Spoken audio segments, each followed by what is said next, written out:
Good afternoon. I'd like to call this City Council meeting to order at approximately 6:38 p.m. We'll start with the Pledge of Allegiance. If Mr. Hodge can lead us in the Pledge of Allegiance. Please stand. We begin. I pledge allegiance to the flag of the United States of America and to the republic for which it stands, one nation, under God, indivisible, with liberty and justice for all.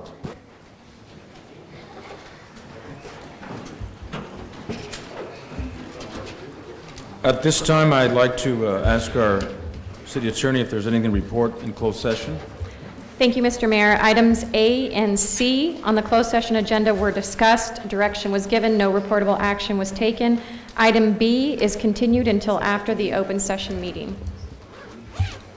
Okay, now for the approval of the agenda. Is there a motion to approve the agenda? So moved. Moved by Councilman Romero. Is there a second? Second. Seconded by Councilwoman Hurtado. All those in favor respond by saying aye. Aye. Opposed? None. Motion carries. Announcements, public comments. Note, public comments are welcome. Speakers will be limited to 3 minutes. Please complete a speaker form prior to the start of the meeting. At a special meeting, public comments are allowed only on agendized items. If the item you wish to comment on is a closed session item, please comment now. If the item you wish to comment on is in the public portion of the agenda, we will take your comment when we get to that item on the agenda. And please remember, this is a business meeting, no personal attacks on the board or any members of the audience.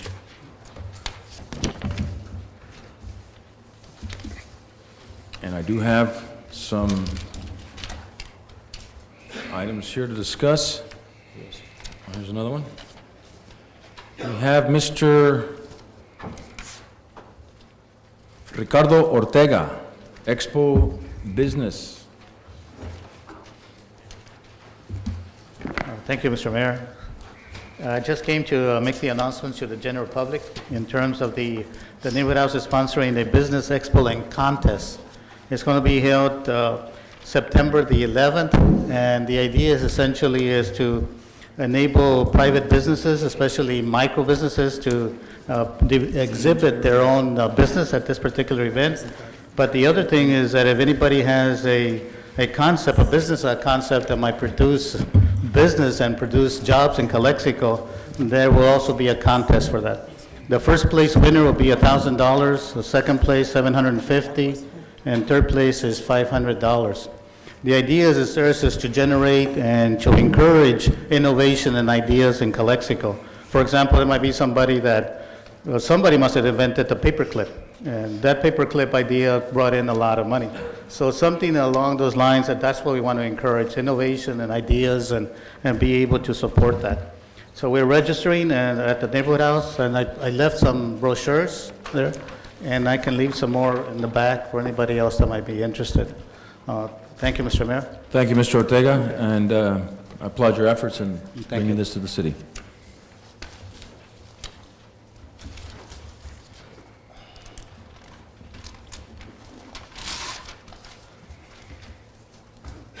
And we have Lois Balfour from the, is she here, Lois? Yes, there you are. Good afternoon.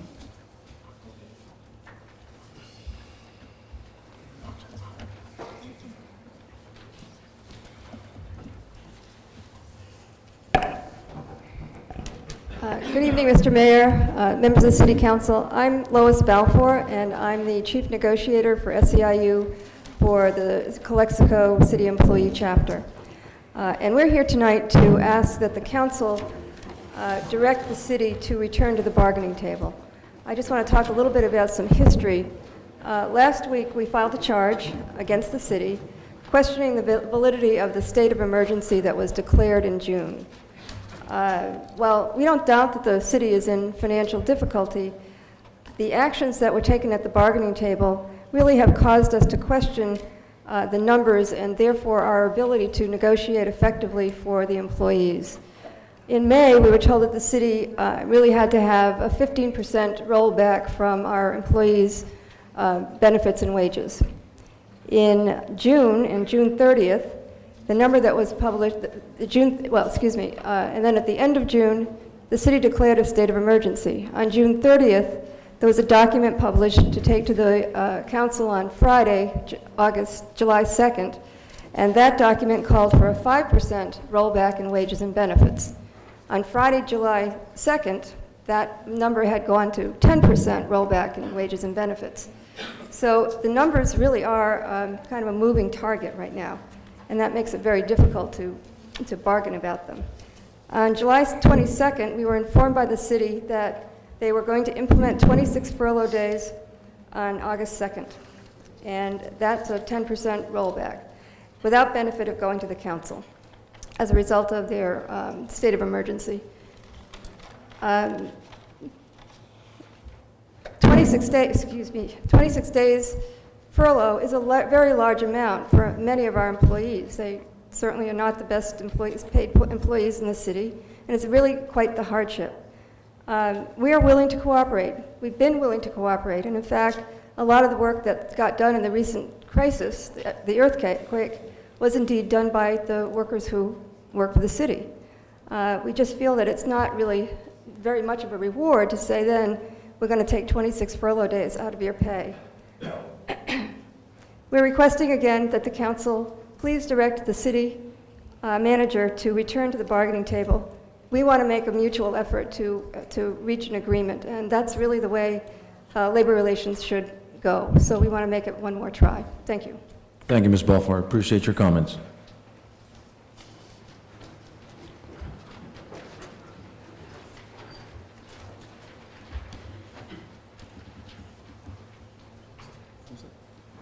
Leo Quinn.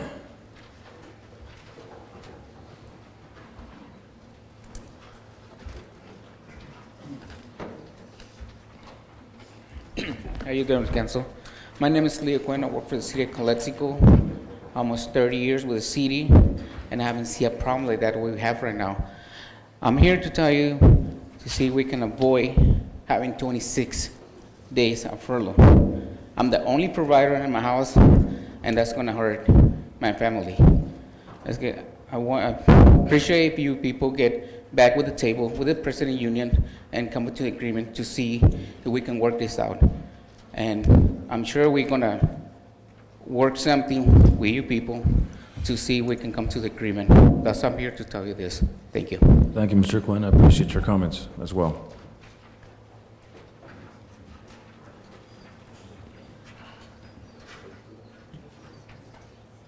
Carlos Valdez.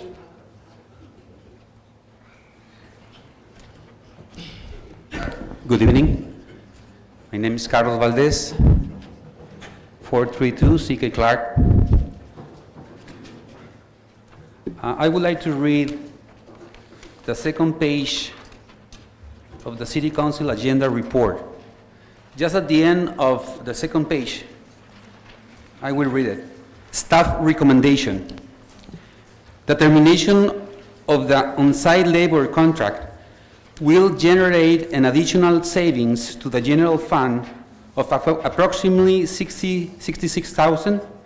The reinstatement of permanent part-time position will increase the general fund shortfall in the approximate amount of $267,000 at June 30, 2011. The solution can be to make change in the budget. Just one example. The budget for the city attorney in 2009 was $350,000. The actual budget was $650,000.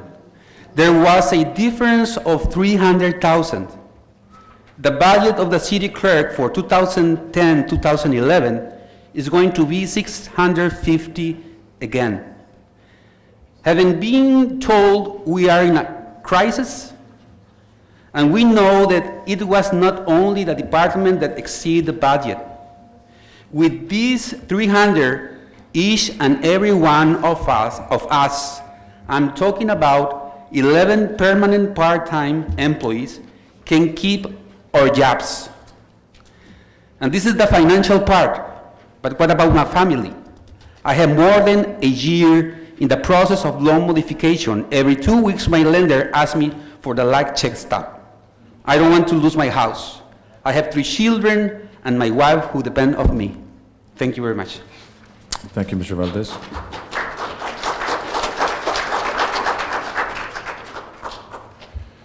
Daniel Marron.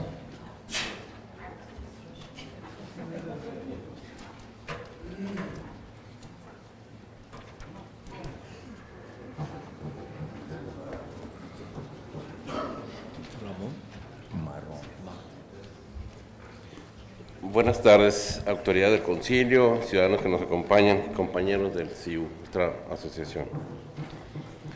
Mis compañeros de tráfico y yo estamos aquí para agradecer a todas las autoridades del concilio por autorizarnos la instalación de los medidores en el downtown. Ya instalamos 500 medidores y nos faltan 47 de los comercios que están en remodelación o en construcción. Y quiero agregar que las personas en el downtown se sienten seguras con nuestra presencia y seguras de estacionarse para sus compras. Antes nos preguntaban y dudaban de un parking. Hoy se ve el Calexico real de siempre.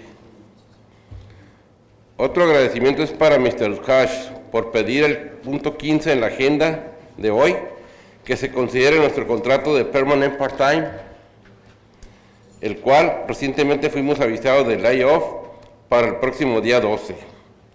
Seguimos trabajando con orgullo y profesionalismo para servir a nuestra comunidad de Calexico.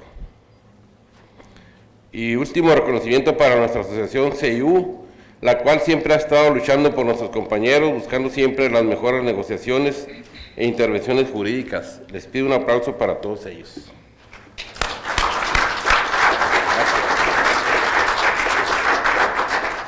Gracias, señor Marrón.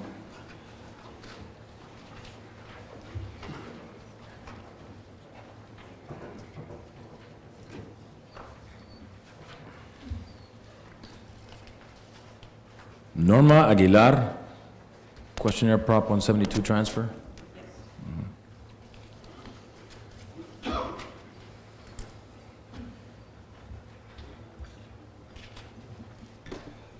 Norma Aguilar, 839 Heber Avenue.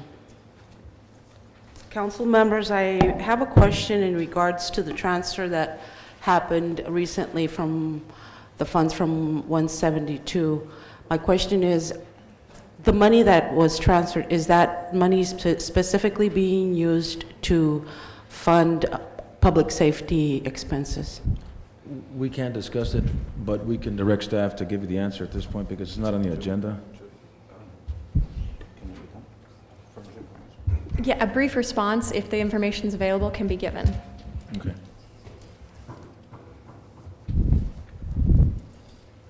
That is Public Safety Augmentation Funds, Prop 172, and it is a carryover fund balance from fiscal year 2009-10.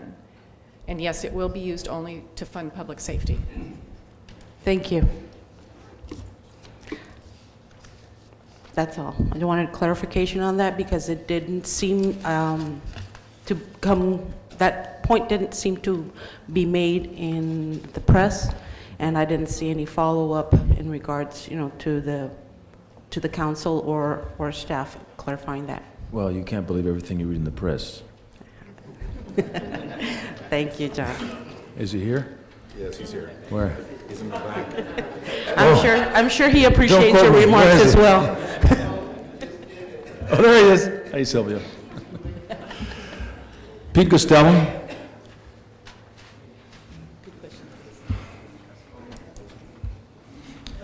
Good evening. I'm Pete Costello. I'm in the negotiating team for CMEA.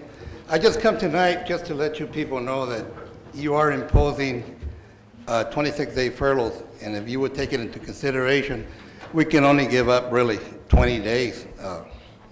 There's some other departments that were given 26 days, but they can put up an overtime. We don't have no overtime, and I really want you to take it into consideration and on our next negotiation. Thank you. Thank you, Mr. Costello.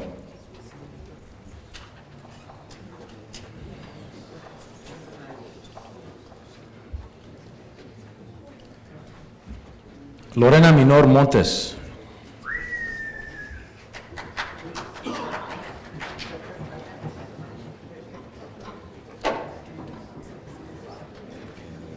Good evening, Council. Lorena Minor Montes, 832 East 2nd Street, apartment number 3. Also president of the Municipal Employee Association, SEIU 221. Just to reiterate what Mr. Gastelum said, we can't afford to take 26 days of furloughs. I can give you an example. I had to take my 2 children to what we call the hospital, the old care unit, in the middle of the night back in February. So now I'm getting a bill because it's considered a hospital under our insurance. And now I have to pay a deductible and pay in payments because I can't afford to pay it all at one shot. So you give me 26 furloughs, and if I continue to take my kids to the hospital, what the insurance classifies the urgent care as a hospital, I'm not going to be able to afford it. So like Pete said, our members are not allowed to take or to work overtime. We don't have that gap. The only time we usually work overtime was during the earthquake. That was it. And, so just taking into consideration, we want to go back to the table. We want to continue negotiating in good faith. We understand that we will have to make a sacrifice, but 26 is a lot. Thank you. Thank you.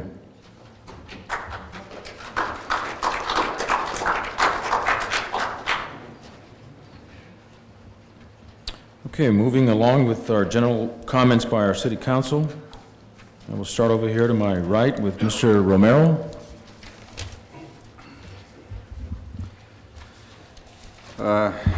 Good afternoon, everybody.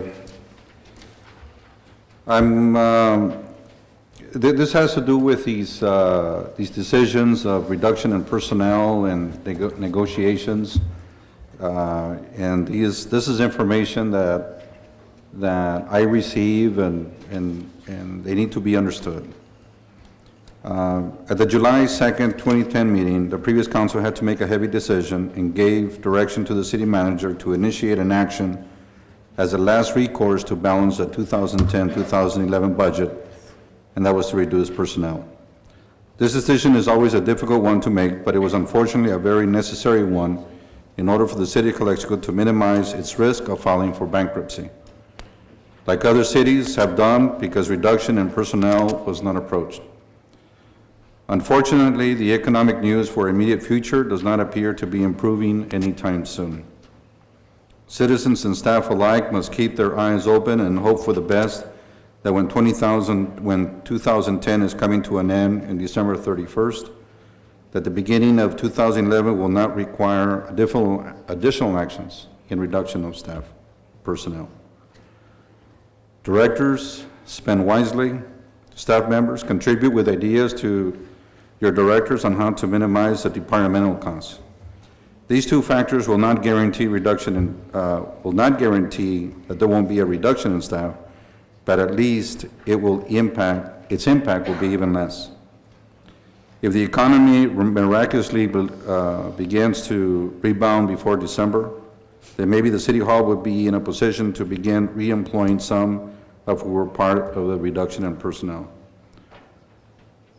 In reality, let's hope for the best, but we still need to continue to prepare for something less. Thank you. Thank you, Mr. Romero. Mr. Mayor Pro Tem Castro. Yes, good evening. I was in favor of a state of emergency on July 20, I believe it's 22, Romero? July 2nd. Second, I'm sorry. But at the same time, I was in favor to lay off employees because I know there's so many options that we can work on. And I believe you have a second chance opportunity, so I really recommend that you need to work with we need to work with the employees, we need to work with in the negotiations, so that's my recommendation, that Mr. City Manager, he needs to give us a chance, and you guys need to talk and you guys need to offer. And at the same time, we as a city council, we need to work. That's my recommendation and that's my concern. I'm very concerned about the people who the others members decide to lay off, and definitely we need to look for another options. Thank you. Thank you, Mr. Castro.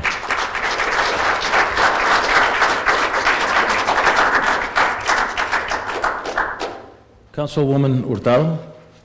I didn't have such a nice prepared statement like Mr. Romero, but I'd like to say thank you to all the employees for your hard work.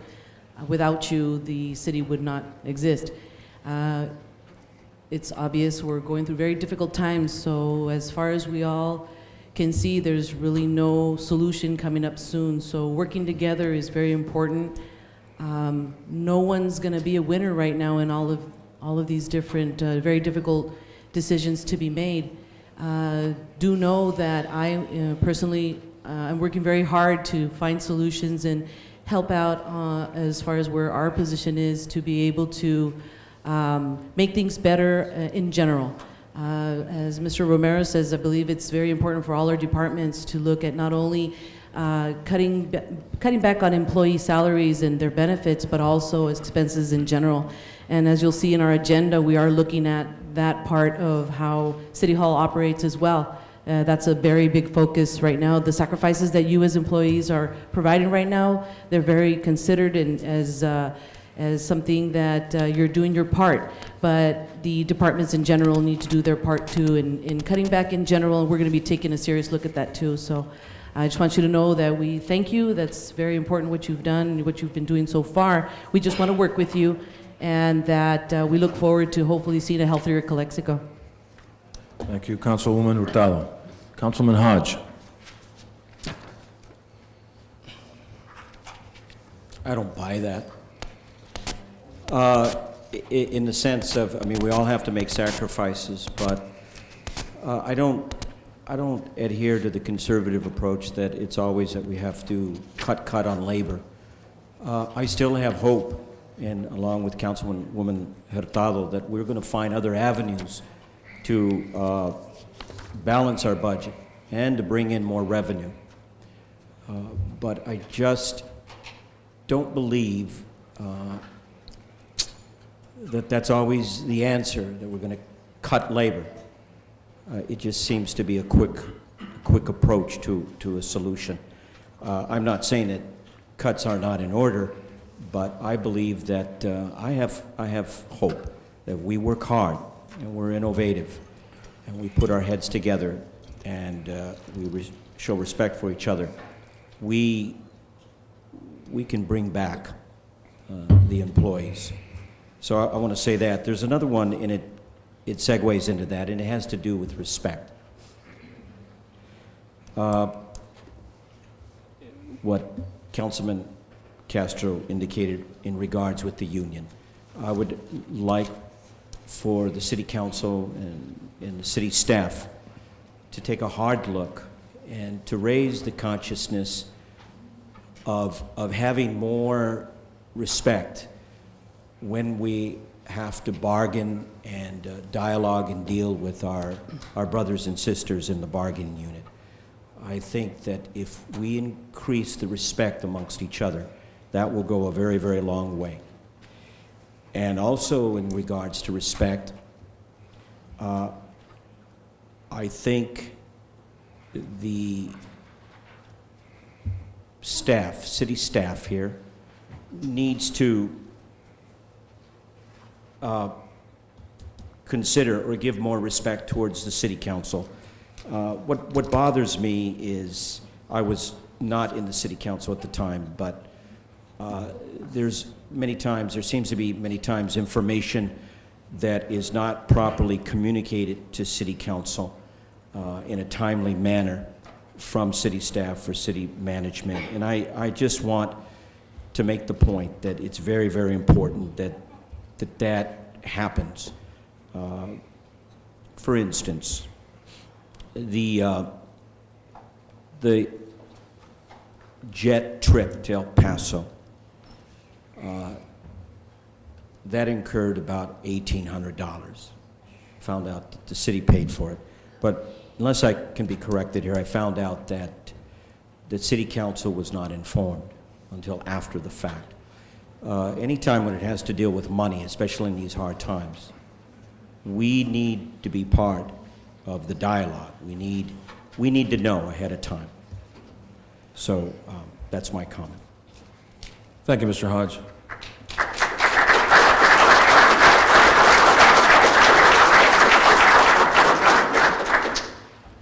I too feel that we're moving in the right direction with our bargaining groups. I know that there's been some serious discussion, but I would like to say that things are looking positive. Can't comment on much, but I know that we're working hard to make sure that it happens. I'd also like to commend our recreation department. On Friday night, they hosted a family night down at Crumpton Park. I was there. I know a lot of families were in attendance, enjoying the afternoon or the evening. And even though we don't have a swimming pool and our recreation is pretty limited at this point, our city staff is finding ways of being innovative and providing recreational services for our kids. And I want to thank you, Mrs. Towler, and your staff of employees that were out there with their fluorescent shirts.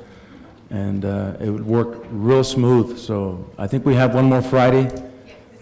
This coming Friday, so if any of you are available and you've got kids, take them out there. They'll have a good time. So thank you, Mrs. Towler.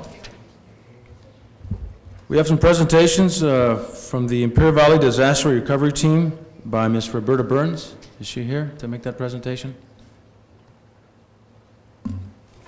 Okay, seeing that she is not, we now have the City of Calexico Transportation CIP Projects Report by the Community Development Department and Engineering Division. And is that you, Mr. Villa? Is there a PowerPoint? Yeah, thank you, Mr. Mayor.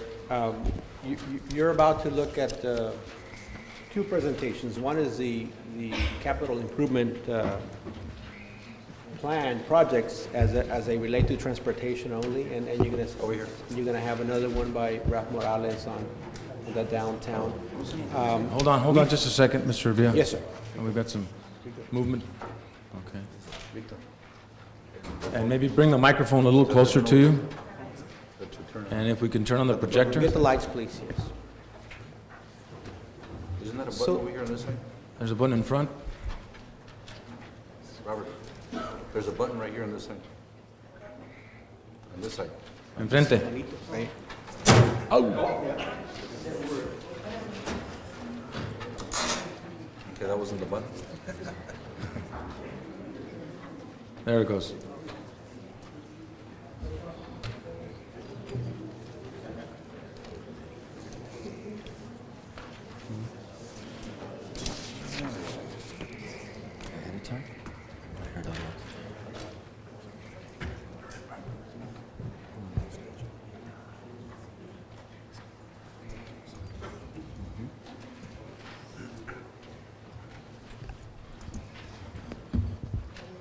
To continue on, Mr. Mayor, I'm not going to be making the presentations, the city engineer will, but I wanted to sort of preface by telling you that over the next couple of years, over the next year and a half, we're going to be doing a heck of a lot of work with streets in cooperation with our General Services Department, Nick Finley. We have approximately about 9 projects, about $16 million worth of construction that we're going to be doing, new streets, and all this money is not general fund money. It's actually monies from grants that we have applied for over the last couple of years, and we've actually been awarded grants. This totals about $16 million worth of street rehab projects. And what we want to do is to inform you and the public about some of the good things that are going to be coming forward to you. And to my right is Veronica Tonda, the city engineer. She's going to be detailing with you some of these projects. So we have a PowerPoint for you. Thank you, Mr. Villa.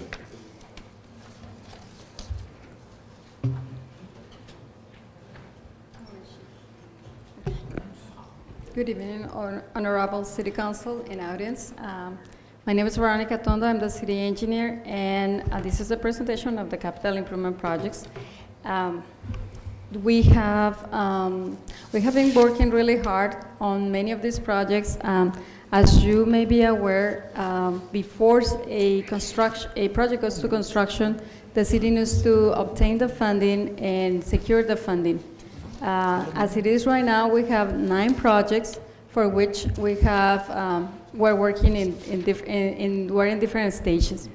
The first one is the multiple street overlay project that was completed in actually this spring in 2010, and it considers several. You cannot see there, but in the next slide you're going to be able to see where the streets were.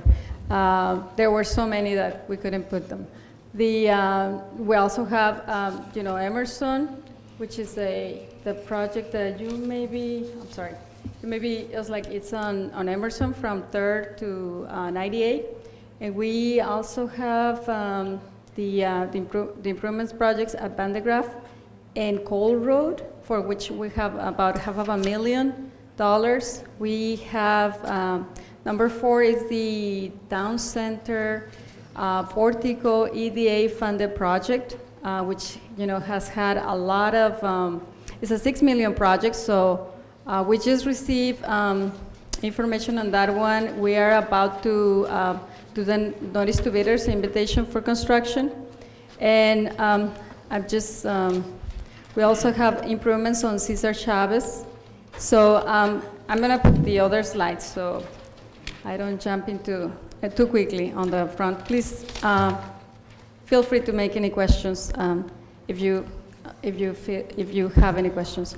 The multiple street overlay project was completed this spring, and it had very important streets like 7, Rosas, Iris, and then they have Paseos de Su Alteza, Grant, David Navarro, and Sunset. So this was a project that was funded with local Measure D funding, and it cost approximately $1.66 million. As you can see, and probably you already have seen the improvements. It was like you have felt, the roads, those roads are in much better shape. Also, the second, our next project is the Emerson Avenue Street Rehabilitation Project. We did get our share of the American Recovery and Reinvestment Act. The city obtained $895,000 for this project. The total project cost is $1.2 million, and the improvements consist on an ARAM overlay that will start from 3rd Street and will end at State Route 98. We had handicap ramps, sidewalks that were in very bad shape. That street is going to look, and it's like we hope that this is going to bring a lot of changes in the area, because the improvements are really, they're amazing. We're changing also some of the grading. You can see some of the work done. This project is under construction right now, and it's programmed to be completed in November 2010. Okay, the next project is the intersection improvements at Cole and Vandegraff. This project is, we found the city received a grant for highways from Highway Safety Improvement Program to alleviate some of the concerns that on the intersection of Escaroni and Cole Road. As it is right now, this is a very dangerous intersection. There are many accidents that had happened. This project, I'm sorry, I went too fast.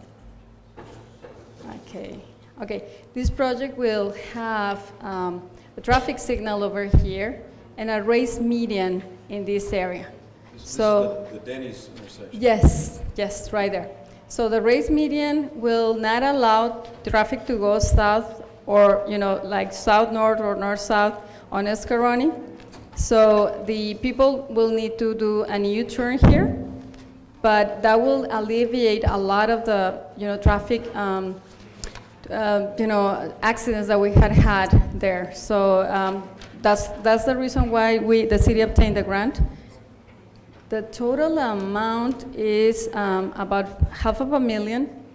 And we're funding, the city is partially funding this project with Measure D funding. None of this money comes from the general fund.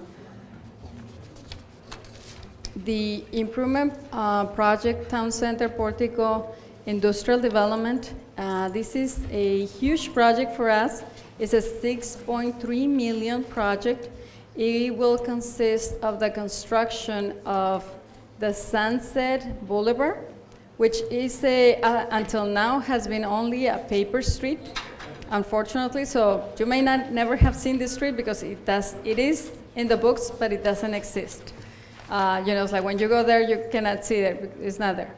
So widening of the Cole Road in this area, the construction of the full improvements on Robinson, and a lift station, a sewer lift station at this point.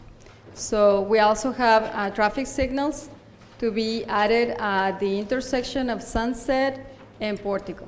So that will allow better traffic flow along Cole Boulevard.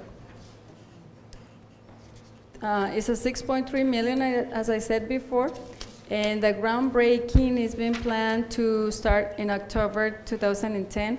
Actually, today we received confirmation from the federal government that our plans and specifications were approved, so we are ready to advertise. We're planning to advertise this weekend. So three traffic signal lights on Cole Road? Yes. Would they be all synchronized? Yes, yes. We need to have that, so the traffic flows, yes.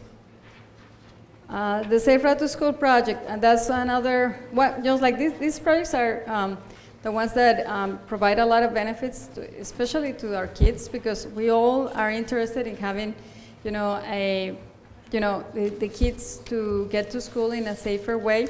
This project consists on handicap ramps, painting crosswalks, radar speed displays. So, it's like to make everybody aware what's just like the speed that they are coming, and also it has a component of outreach with the community to motivate kids to walk to school and to ride their bikes. So we reduce the congestion around the school sites. So, I'm sorry? Has Camarena or Chavez been addressed with the Safe Route to School? Camarena or Chavez. When we submitted the application for this grant, we submitted 2 applications. The applications that earned the award were the ones that showed those bubble areas. So unfortunately, we're very restricted of where the improvements can be installed.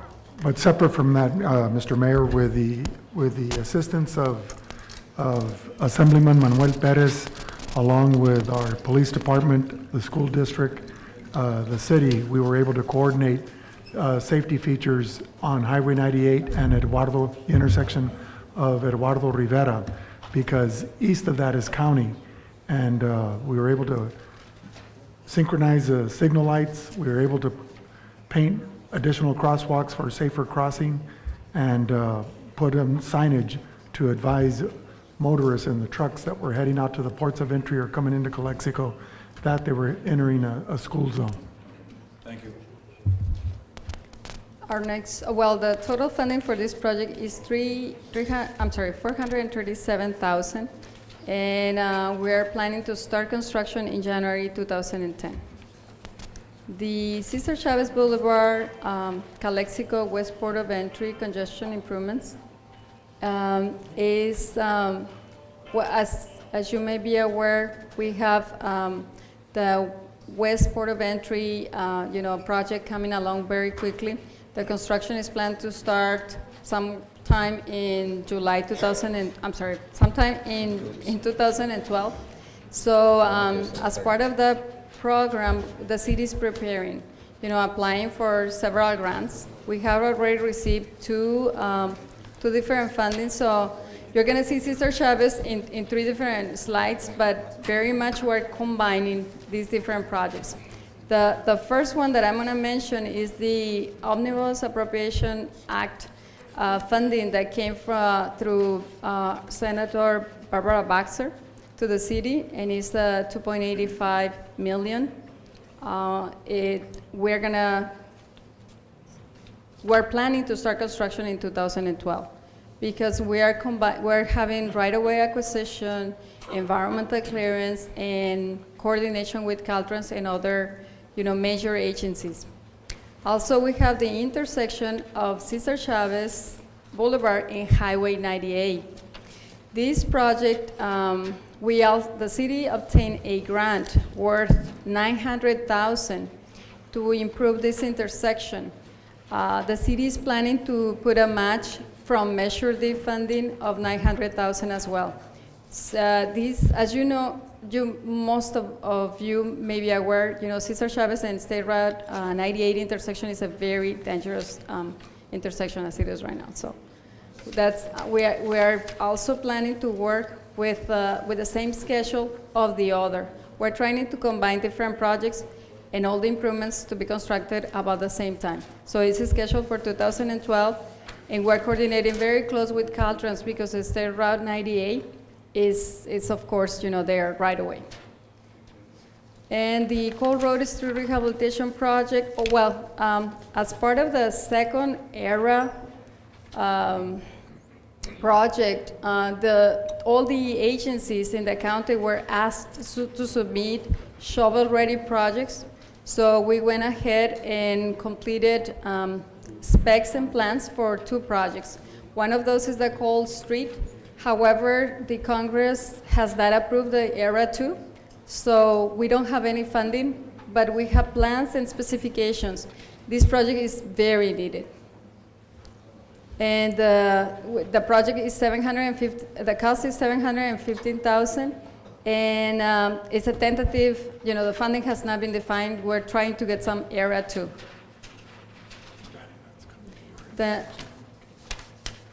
The next project and the last project is the Second Street rehabilitation. The Second Street rehabilitation, it has 2 segments, and we also prepare this as part of the Era 2. We wanted to be ready and have, shovel-ready projects in case we had some funding available. The total cost of that project, if it is constructed, is $1.3 million. It's on Second Street. And then we have the total estimated improvement cost of $16.77 million that we're projecting to spend in the next 2 years. Most of the funding comes from the federal or state, and some of the matching comes from Measure D. No general fund is being used. Thank you very much. Do you have any questions? Any questions for Mr. Tondo? Thank you. Thank you very much. Yes, I have a question. Okay. What about First Street? I didn't see nothing, any project for First Street on downtown area? We don't have any project right now. If you would like us to address a concern, please contact me, and we can start working on a specific, to solve a specific need. Okay, sounds great. Thank you. Thank you very much, Mr. Otondo. It was a good presentation. Now we have a presentation by Mr. Morales regarding a downtown post-earthquake update.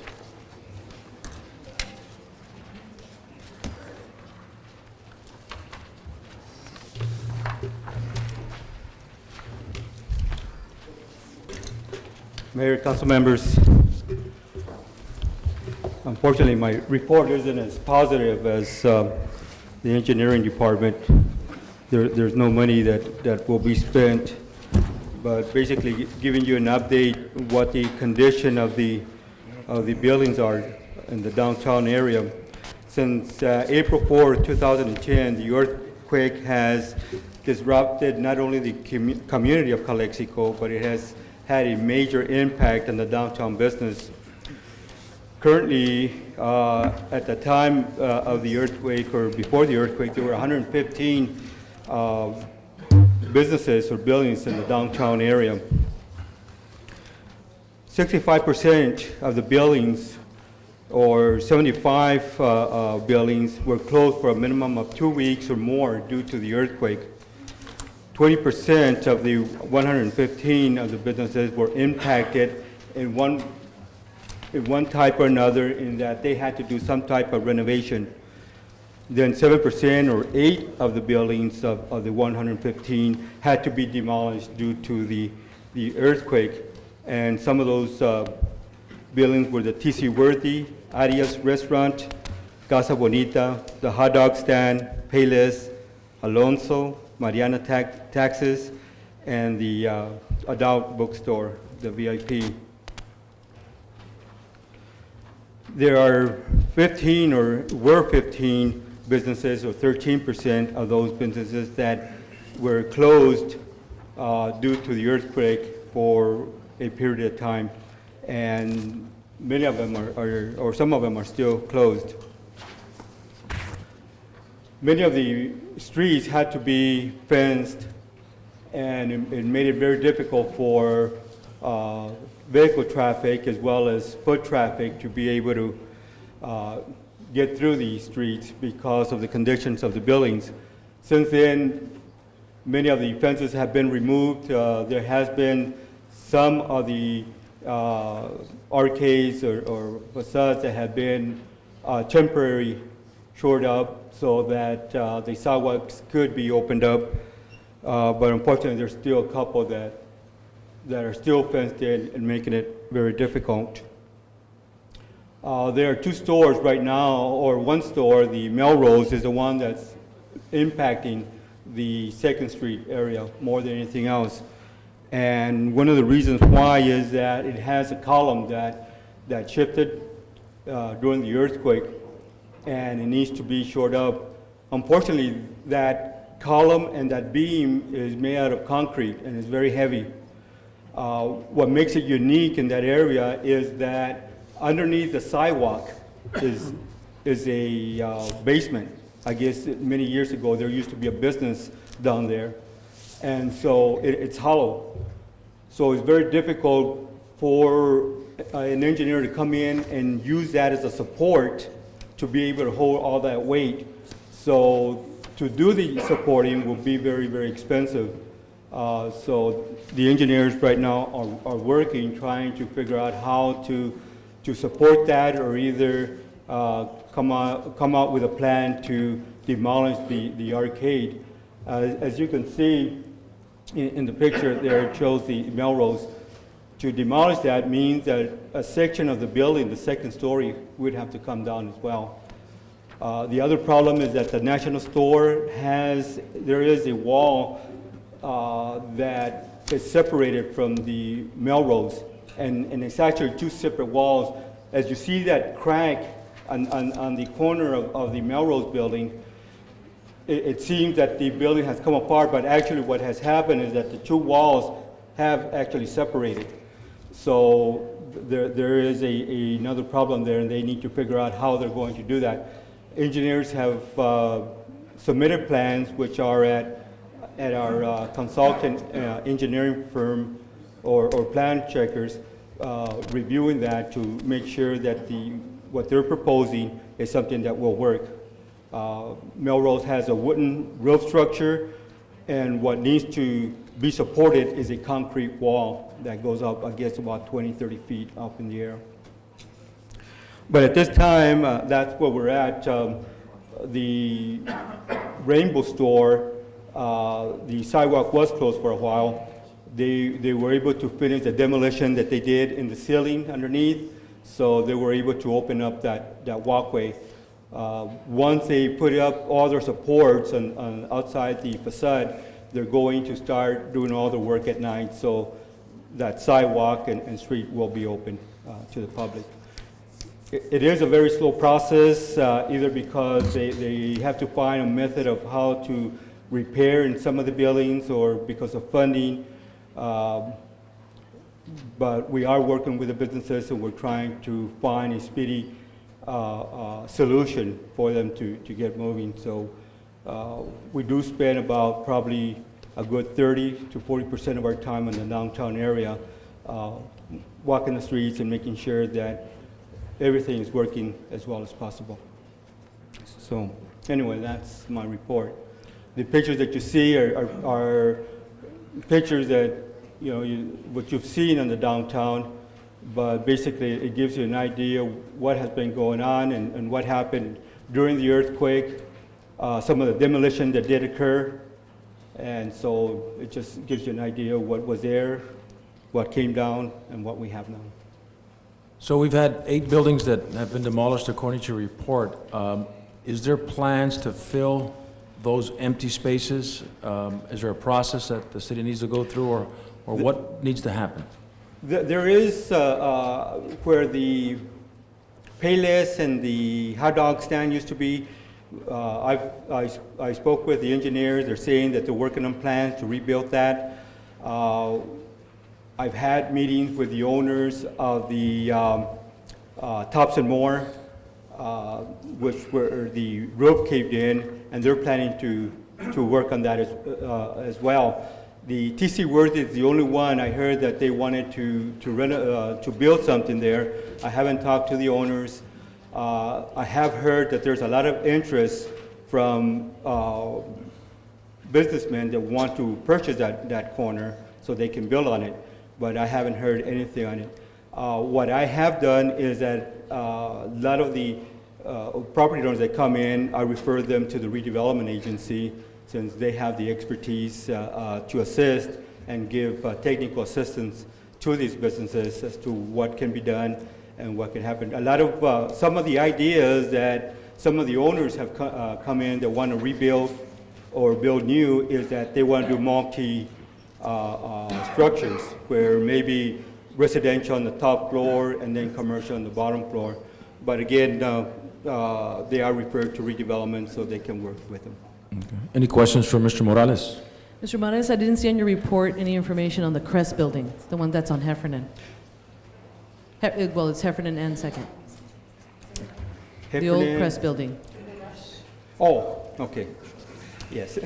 On that one, they went ahead and put a temporary shoring on one of the columns that was damaged the most. They are working on plans right now. We're hoping that within the next week or two, they should submit plans. They're going to reconstruct that arcade or the facade that's there, the covering on the walkway. My understanding also that they're also going to be remodeling the empty building that they had that is under the arcade. And so we're hoping that within the next couple of weeks, they'll come in with plans so they can start working on that building. But what they have right now is only a temporary shoring. It's not a permanent shoring. I don't know if you did see it in the pictures, but the beam where it's been shored up, apparently there was a fire one in the past. I don't. You've been having your business across the street, you probably did see it. Yeah. And so we did tell the owner that they need to hurry up with the plan so we can go ahead and get that going and so that they can demolish that and rebuild that section there. That would probably be my next question. Did we have at one point deadlines for them to get going? Right after the earthquake, letters were sent out to them and the deadlines were given to them. Those deadlines, many of them did respond, and unfortunately, some of them are not working as fast. And again, like I said before, it could be due to financial, not having the financial to be able to get going on it or deciding what to do. But yeah, there were deadlines on it. We are working with those businesses. We're trying to push them as much as we can so that they can get going on the repairs that they need to do. When these businesses, when they reconstruct and they make their plans on what these businesses are going to look on the outside, I heard that there was a possibility that we were going to have the businesses tend to have a look like what the new McMahon's building has turned out to look like. That's really nice. Is that true? What we have is, we scheduled a meeting with which is the Project Review Committee, the PRC, and that's one of the things that we want to discuss is to come up with an agreement as to what the design is, and the plan that was put together in the 70s or 80s, I think it was, there was a downtown plan that was put together. That is the theme that we want them to to carry through. And yes, it's going to be a design in that manner. You know, the earthquake was very devastating, but if you want to look at the positive side of it, is that some of these buildings are being renovated, then the city now has the opportunity to go in there and to assist in helping them with the designs and the color schemes. And once it's all done, then we're hoping that our downtown area is going to become more attractive and it's going to be more uniform, like it's supposed to be. Anybody else? But it's ultimately up to the businesses to accept that scheme or design, is that correct, Mr. There's a Gonzalez? design review committee that will help them to decide what scheme they want. Now, there's also a program called the Storefront Program where the redevelopment agency provides assistance and they can get some rebate money if they apply for it. Once they do apply, then the redevelopment agency and the design review committee will determine what the scheme will look like if they want that assistance. And just for clarification on my part, and maybe some others in the audience, the status of the earthquake insurance, and that is not applied to downtown, that's correct? From FEMA, is that what you? Right, from FEMA. No, it doesn't. Excuse me? That assistance, for the most part, is for public works. Okay. I believe that the major concerns in downtown is that the public have safe ways to be able to walk through. We've been working closely, well, when I was in bid, and the bid members worked very closely with you and other city staff to push and push to make sure that things that could be fixed were being fixed, and I very much want to thank you for that. Some of the fences were still out there and people had to walk around and traffic was going around. It was a bit of havoc trying to get around downtown. So I know that you worked closely with bid members to be able to understand what the concerns were, and you fixed a lot of that. But I know there's still a lot of problems out there as far as the pedestrian traffic and making sure that they're safe and they have those walkways, those wooden walkways, they have a name. Yeah, they're walkways. Wooden walkways. So I want to thank you for that, but there is still a lot of work to do, I know that. We'll continue working on it. Thank you, Mr. Morales. Appreciate it. One other concern, though, that I wanted to ask, I don't know if it's appropriate this time because we were talking about downtown, but there's two buildings that are on 6th Street, which is between Imperial Avenue and Heber. One of them looks like the Leaning Tower of Pisa, okay? That's a little scary. Yes, we are working with the owner of that. As a matter of fact, the owner owns a building. No, there's a house. It's a fourplex. The fourplex, and then there's a house a little more towards the east, coming towards Heber. That's at Anderson. Oh, Yeah, Lord, those are Anderson's. there's the Anderson apartment that's on Pauline and 6th Street, and those are fenced off right now.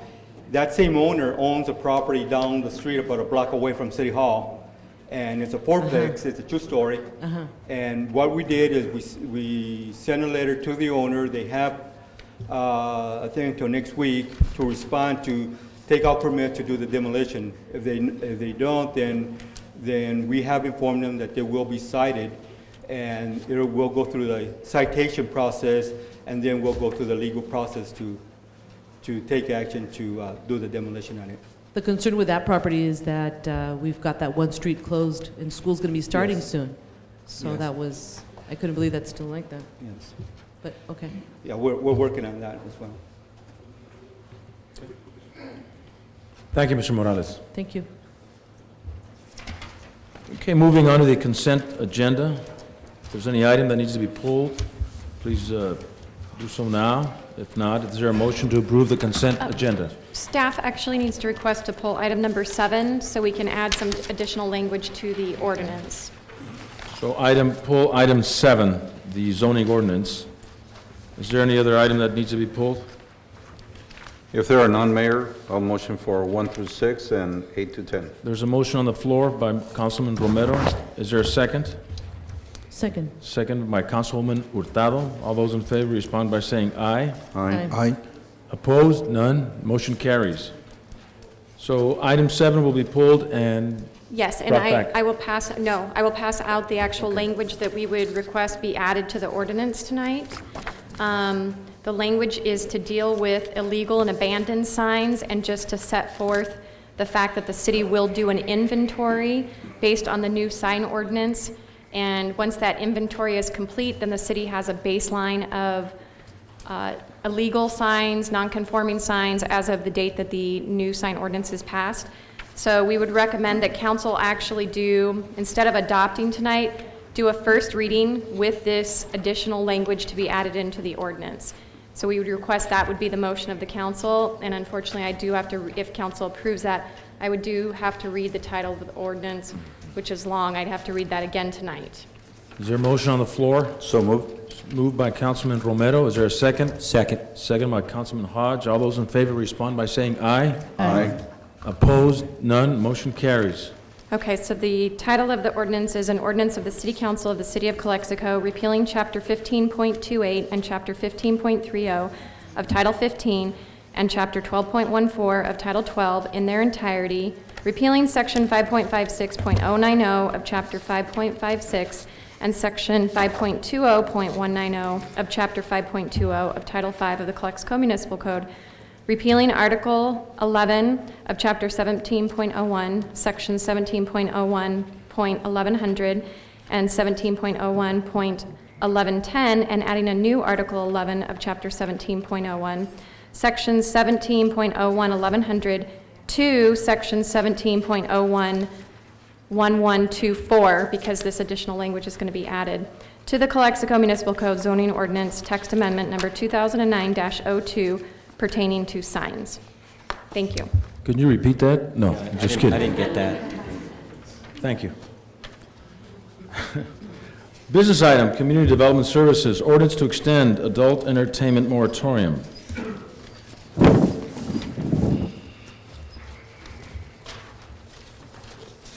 Go ahead. Mr. Mayor, this is the policy decision of the City Council where you're being asked to approve an ordinance to extend the adult entertainment moratorium. The facts that are behind this is that this was a business that was in existence prior to April 4th, 2010 earthquake. Two, the building that was housing said business was red tagged, condemned, and later demolished. The business owner is now seeking to reestablish at a new location on 5th and Imperial Avenue. The issue that is raised here is, does the city's zoning ordinance regulate where particular businesses can or cannot locate? And where would this be an allowable use? On the side of that, adult entertainment is protected by the First Amendment rights of the Bill of Rights. If the city does okay the location, it's one thing to consider. And so this is what is brought before you. The moratorium was initially for 45 days, and the request is, if you seek to go that route, is to extend it for another 10 months and 15 days to allow staff to conduct a study and analysis for this. But, Armando, is there anything else to add? Okay, thank you, Mr. Carrillo. Is there any discussion that needs to be considered at this time, or a motion? Mayor, well, like it was mentioned a little while ago, if the Easter Sunday earthquake had not happened, this business would still be in business. This moratorium, I will support this moratorium if this business is grandfathered into it, to permit this business to reopen its doors. At the time that this moratorium was presented to this council, I voted in favor of the moratorium. I thought that it was a different business or another business or new business that was going to attempt to come into town. Unfortunately for this business owner, the damages to the building where he was leasing, renting, or whatever the case is, the damage was sufficient till they had to tear the business down, as mentioned by Mr. Morales a little while ago. So if a moratorium on this kind of business will come into place, I will support it if his business is grandfathered in. In other words, allowing him to open his doors and any new business to be facing this moratorium issue. I will not support this moratorium if it doesn't grandfather in the closed business. So I don't know if the motion can be done that way. I think it's for the Fifth and Imperial. That's correct. The old Burgers and Beer. Well, there's another business on Second Street, which is also a main thoroughfare for Calexico, and it's across the street from Bank of America. It's a busy intersection, and we're talking about even with children, Imperial Avenue, can't say enough. The owner of this bookstore mentioned that he was sufficient to put on the signage VIP bookstore and nothing else. Is that correct? Where are you? Yes. So if anybody has a curiosity, they can always park and go inside, and it'll be more than just a regular bookstore. But I've never been there. Anyway, I do not favor passing this ordinance if it does not grandfather in. Okay. Yes, Mr. Hodge. I agree with Councilman Romero. It did bother me that we were preventing this business owner to earn a living, and no fault of his because of the earthquake. I mean, I think what we're doing here is a good thing, but I don't think that we should, and I'm not saying it's intentional, that we should penalize or prevent this businessman from earning a living. Have we sat down and discussed possibility of another location, or is the gentleman definitely intent on this location, Fifth and Imperial? Well, if I'm not mistaken, with the discussion I had with him, he has already invested quite a bit of money at this location. I see. City staff would have to contribute here if there was any communication between the business owner and City Hall, if this was a viable location, but since I don't have an answer to that one. Okay. I don't know if there was any communication. Well, I agree with you. He should be grandfathered in. I concur. In lieu of grandfathering, Mr. Mayor, if I may, as I pointed out earlier, the issue is, does the city's zoning ordinance regulate where particular businesses can or cannot locate? The downtown business area is First Street at the border to 4th Street, from Mary Avenue to Emerson, all along Imperial Avenue for businesses to establish. And for this particular type of business, where would this be an allowable use? Right now, the city's ordinance does not really designate where these types of businesses, adult type of entertainment businesses, could locate or not locate. As I pointed out earlier, the adult entertainment is protected by the First Amendment to the Bill of Rights and freedom of speech or freedom of expression. If you okay the location where it's proposed to go, or I believe the gentleman has a signed lease, then you can decline to extend the moratorium. But if you do so, it'll allow the business to reopen, but the city will be in a position where it won't be able to do another moratorium anytime soon. As Mr. Hodge pointed out, if the business is allowable, but the location is a problem, what options do we have to relocate the business, or are there any other available locations that might be suitable in the downtown area for this business to consider? But as Mr. Romero pointed out, if he's already signed agreements or contracts and is bound by those, then that's what would be part of your discussion. If I may, Mayor, you mentioned from First Street to 4th Street. Correct. Well, there's already one on 2nd Street, and he was previously on 4th Street. He was on 3rd Street. Or 3rd Street, so even more so. He was in the business area, in Right. the downtown business area. And the other thing was there was, well, I guess, was there any communication between your business and City Hall? Only when I was ready to open it. Okay. All right. The rules and regulations, Zone C. Right. Yeah, I mean, it allowed it. Yeah, and it's Zone C. Now, I didn't think there was a problem with signing the lease. If you're going to have some dialogue, I would yes, recommend or no, suggest I that you was- come I up was to just- the No, it was microphone. just a quick question, I apologize.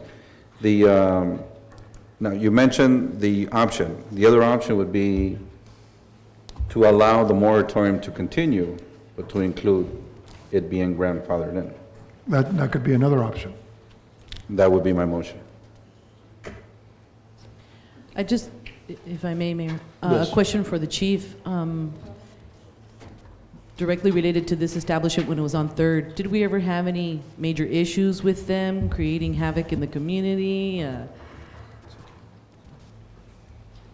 Unfortunately, the area of Third and Pollen's a pretty active area. You have the field workers, you have 24-hour activity there. So anything that was specifically to that business, no, I don't have any record of that.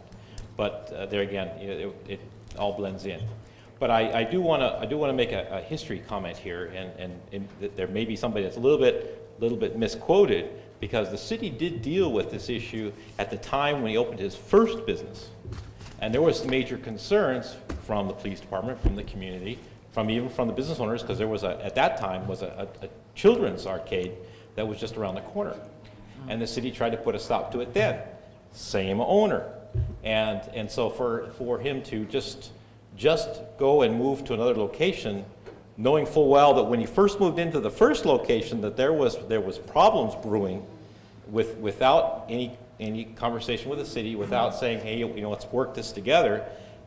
There's a little misnomer here in the fact that he knew that there was prior issues, and moving to another location, those same issues were going to exist. Okay. With a grandfather clause. I'm second that motion. There's a motion on the floor, there's a second. Any discussion? Seeing that there's none, call for the question. All those in favor respond by saying aye. Aye. Aye. I'm opposed, 4-1. Go for it. Okay. Mr. Mayor, what I would recommend for that is that under Section 2B of the ordinance, it says that applications that have been submitted to the city but are not deemed complete, we would revise the language to say that applications that have been submitted to the city prior to August 3rd, 2010 are exempt, because I'm not aware this is the only application, right, that has been submitted. And so any applications submitted after August 3rd, 2010 would be subject to this moratorium. So that would be the language that we would change, and I would need to just read the title of the ordinance. It's an interim ordinance of the City Council of the City of Calexico adopting an urgency measure extending a moratorium prohibiting new or relocated adult entertainment businesses during a special study period for an additional 10 months and 15 days. Thank you.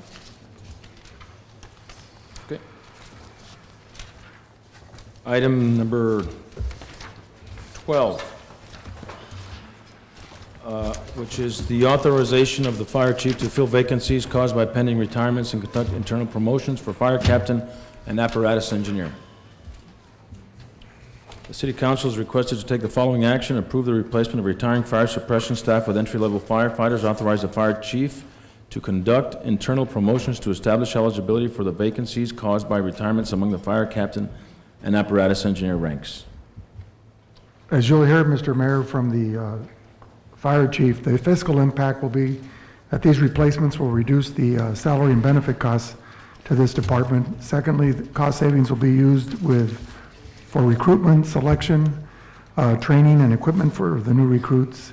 The cost will be managed with the adopted allocated budget, and firefighter shortage will continue. If you don't make this move, that would continue to cause an impact to overtime. And with that, I'll turn it over to Chief Mercado. Good evening, Council. I was wondering if any of you had a question regarding the staff report that was provided. I know there was a very difficult challenge for me to try to get all this information into a 1 or 2 page item, and provided you with a very brief background spreadsheet on the back that kind of had some bullet points. So I was hoping that there would be some questions in regards to that. What it is we had 3 individuals that are either in the process of retiring, have retired, or potentially in retiring in the next few months. The problem with that is that we've had those employees on board for about 30 years each. So, you know, they are your more tenured employees, higher ranking, full incentive packages. So you take that higher cost employee and they're gone now, aside from losing their experience, is that we have to fill those vacancies up with people who are going to be, you know, in the process of apprenticed all the way up and provide that experience in the future. The cost savings in each of those categories is substantial, mainly because of the stratification of our range and pay rates. So what's happening is that we're replacing an employee, a tenured employee, with one who's entry level in that category with a significant cost savings. You multiply that times the 3 people that are retiring, and we're able to still bring in an additional person and still save some money. Now, the reason that we are not trying to fill all that money up, because there's going to be incidental expenses that come along with that. My position is that we have to promote those vacancies. It's MOU driven, because we have to provide a supervisory rank on each apparatus, driver operator. So we have to provide those levels of stratification within our organization to promote. So the biggest thing here is to retire our individuals that have given the city 30+ years of service and bring our personnel up. It's going to increase morale, increase efficiency. The positions are already being filled with an out-of-class assignment pay. So you'll see that as the overtime expense as a differential, because we have to pay that already. So people have been acting out of class, but it's very difficult for me as an administrator to maintain consistent policy and procedure requirements. So that's going to solve an administrative issue. Financially, though, it's going to save the city money, and that's what we're all about. Ideally, there is going to be some savings in overtime, and the reason I say that is because we won't have to backfill the vacancies that are currently created. The problem that we're going to see is that when we recruit and select and train, there's going to be that gap period, and in your report it identifies that. There's about 2 or 3 months that we're going to have to continue to incur these expenses. So ideally, after all the cuts were provided by this department, we are still within our budget, the budget that's already been allocated for our department. What I'm asking is that you allow me to manage that amount allocated to my department and allow me to increase our staffing, increase the efficiency, hire full-time permanent employees, promote within the department, and raise our staffing level in doing so. And ideally, it would be more efficient in our department, be more cost efficient, and provide better service to our community. Okay. Any questions for Chief Mercado? Seeing none? All the numbers were discussed with Finance Director Hashem. Sure. Over a few days, emails, we discussed some numbers, and she verified the numbers. I'm assuming she was okay with them. Okay. Chief. Wait a minute. Oh, sorry. I just wanted to make a comment that, yes, as long as the fire chief has committed to stay within the budgeted amount, I don't see a problem with it. Of course, overtime has been an issue in the past, so that's my main concern on the overtime issue. But if he can stay within that line and reduce the overtime, that's great. Okay, thank you. Mr. Hodge. Chief, so if we take action on this and approve it, it will minimize overtime? Yes? It will currently, I mean, just obviously by staffing standards, we're 3 positions down. By hiring the four people and moving within the ranks, it'll add the total workforce in our department. So there's going to be, currently what we have is we have 3 shifts in the fire department. Ideally, we have a minimum staffing of 8. We're staffed with 8, 9, and 9. 2 or 3 people are out on leave, so we're down to minimum staffing. And with not allowing people off, or allowing people off, furlough time off or vacation accruals, we're causing that overtime because we still have to maintain staffing. this hiring of these firefighters, and once they're on the floor on their shifts, it'll increase staffing to 10 personnel on each shift. 10. So it will allow for that, that leave that's going to be taking place in the near future for furlough time off. And that's what was hurting us in this past fiscal year, is that we were at minimum staffing on every shift with the vacancies, and the imposed furloughs was causing some person to be off every day. So instead of having 8 assigned, there was already 7. So every day we were causing someone to be hired back on overtime. And that was the issue. When you have plenty of staff on board, you can make those allowances, and this would give us that allowance that hopefully we need to at least be in a better position next year. Okay. So, seeing that there's no questions, is there a call for the... There's a motion? Motion by Councilman Romero. Is there a second? Second. Second by Councilman Hodge. All those in favor respond by saying aye. Aye. Opposed? None. Motion carries 5-0. Item number 13, discussion related to last-minute information at council meetings. Mr. Mayor, the Brown Act only requires that a city council agenda be posted 72 hours in advance for regular meetings and 24 hours in advance for a special meeting. It also lists specific matters that can be discussed and acted upon, and this has been past practice not only for this city council, but for city councils throughout the state, county boards of supervisors or school district boards, what have you, to be able to, when things are of an emergency nature or things do come up, to be able to schedule a meeting to address that particular issue, or if it's time sensitive. If this body wants to consider a local policy in reference to the consideration of last-minute information, or whether the council itself has had sufficient time to review that information, that could be a policy issue established by the city council. Because information is provided to you, you can take it for what it is, you can table if you feel that you haven't had sufficient time to review it, or you can reject it. So this was a request by Councilmember Hodge to have it put on, and so we're responding to your request by placing it on the agenda for appropriate discussion among the city council. Okay, before we start, I have one person wanting to speak on this item, Mr. Eric Reyes.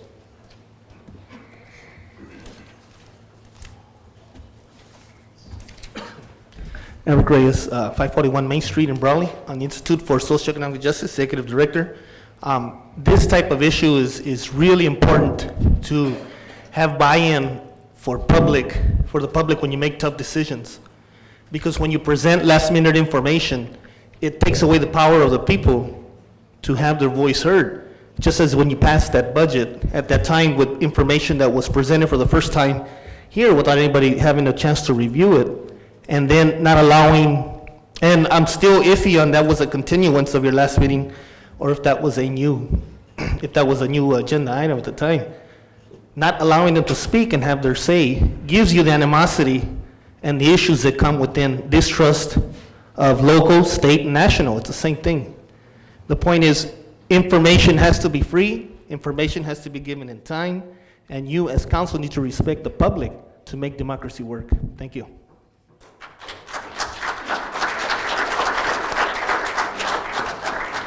Okay, anybody else, Mr. Hodge? A question first. The agenda was put out within the 24 hours, that is correct. But was there backup information presented? I believe there wasn't, but correct me if I'm wrong. The backup information that was... Well, in that any was kind of... No, the backup information that was presented were the proposals to balance that staff had put together to give the city council 4 options. They were also at the liberty to see if they could cherry pick or take from one of or 2 or 3 of the 4 proposals to create a 5th or 6 proposal to balance, or they had the option of rejecting all 4 and not coming to an agreement on the proposal to balance. So Victor, part of the backup was those additional proposals, yes or Correct. no? But there were 2 that were presented on the very spot, is that correct? We had 2 additional proposals after the agenda was posted that were worked on Thursday at the request of 1 or 2 different council members for Thursday, and then a 4th option Friday morning prior to the, but that meeting, as it adjourned from the open session, they still had closed session items to discuss and to continue on with the budget, and that's where direction was given to see if other options could be made available. So staff worked diligently the following day on Wednesday, and were able to come up with something by 5 o'clock that afternoon to get it posted. I agree they worked very hard, but that's not the issue. The issue is, like Mr. Reyes pointed out, and especially with something of such high importance, it has an impact on everyone within the city and within city staff and within the city. That kind of information should be given out to the public. I understand emergencies happen, but something like that, we need to find a way so that what happened doesn't happen again. The public needs to know so that they can process that information and have a right to give their voice on it. I know I talked to you, and I appreciated that, for about an hour on this issue and other issues, and we came up with, it's a baby step, but I think it's very, very important, and that is to update and modernize the website.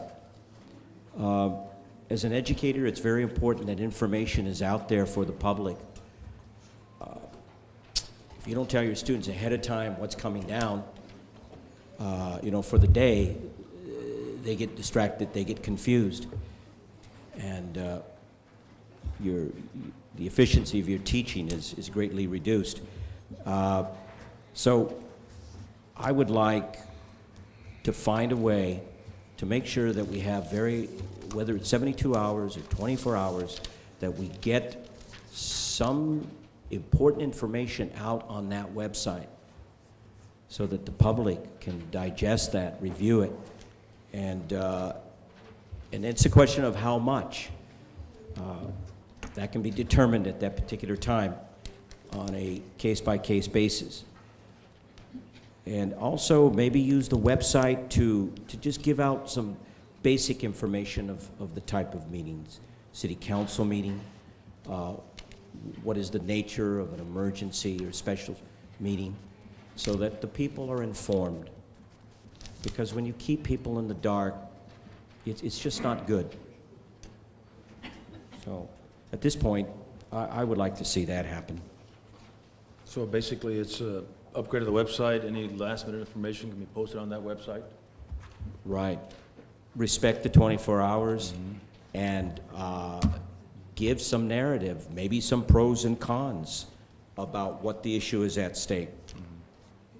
So people can have, they can critically assess what the issue is. Okay, so there's no action on this item, just direction given? Direction's being provided. Okay, thank you. And taken. Item number 14, which is the discussion regarding possible discontinuance of public workshops related to the requesting proposals for conducting a feasibility study on developing a new toll system at the Calexico Mexicali border crossing. Mr. Mayor, if I may, in essence, this was a follow-up after the agenda item of 2 weeks ago, where there was a lot of misinformation that was put out in the media, created a lot of negative feedback or response, in essence. But the purpose of the motion at the time was to not authorize the city manager and staff to request proposals to do a study or an analysis, and it became a dead issue. So, but you amended the motion to include, if we were going to pursue this down the road, to allow for workshops. But that's indefinite, that may never happen, et cetera. And so I think this was brought back to the city council to either clarify the motion that was made and put finality and closure to this, or to proceed further. Okay, thank you. We've got a couple of individuals that I would like to comment on this item. Actually, three. We have Jeff Kinsell and Nick Nzunza. Mr. Mayor, members of the council, thank you very much for having me here. My name is Nick Nzunza. I'm Executive Vice President of Alta Vista Financial. And I'm also in some ways a Calexican. My father was born on Cole Road. It's interesting to see it called Cole Boulevard on your capital improvements projects. I need to tell my father that. But my grandparents and great-grandparents came out here to work on the All-American Canal. And we since moved to San Isidro, a small border community, much like Calexico. And we've had very much the same experience in San Diego that you have here today. As a former mayor of a city, I can tell you that the impacts that are occurring in the city of National City, where I was a mayor, are very similar to the ones you have today. The city of National City, like the city of San Diego, is finding themselves in a situation where they're bottlenecked with services for the people crossing the border, but yet do not have enough monies to pay their public employees, do not have enough monies to do their capital improvements, do not have enough monies to sustain their municipal government. One of the solutions we feel in the studies that we've done is here before you tonight. We believe it warrants discussion. We believe the fiduciary responsibility we have to the municipal government and that you have to your constituents merits this discussion.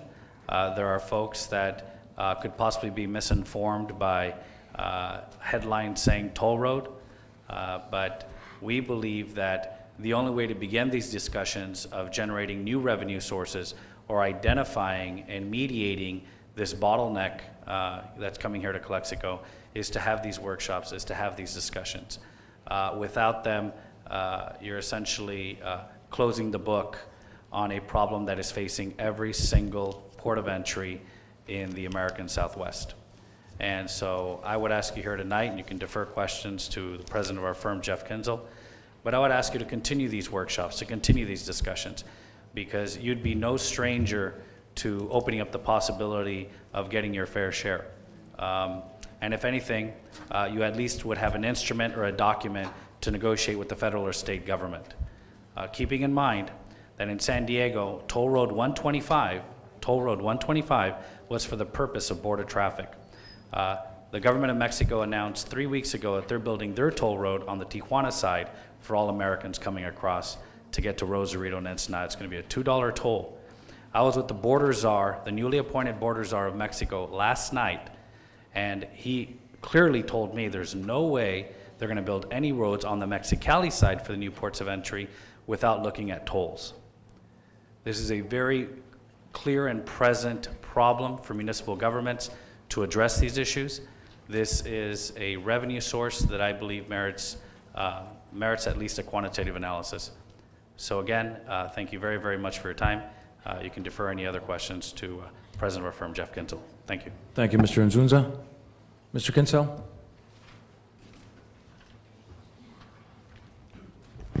Mr. Mayor, members of the council, my name is Jeff Kinsell.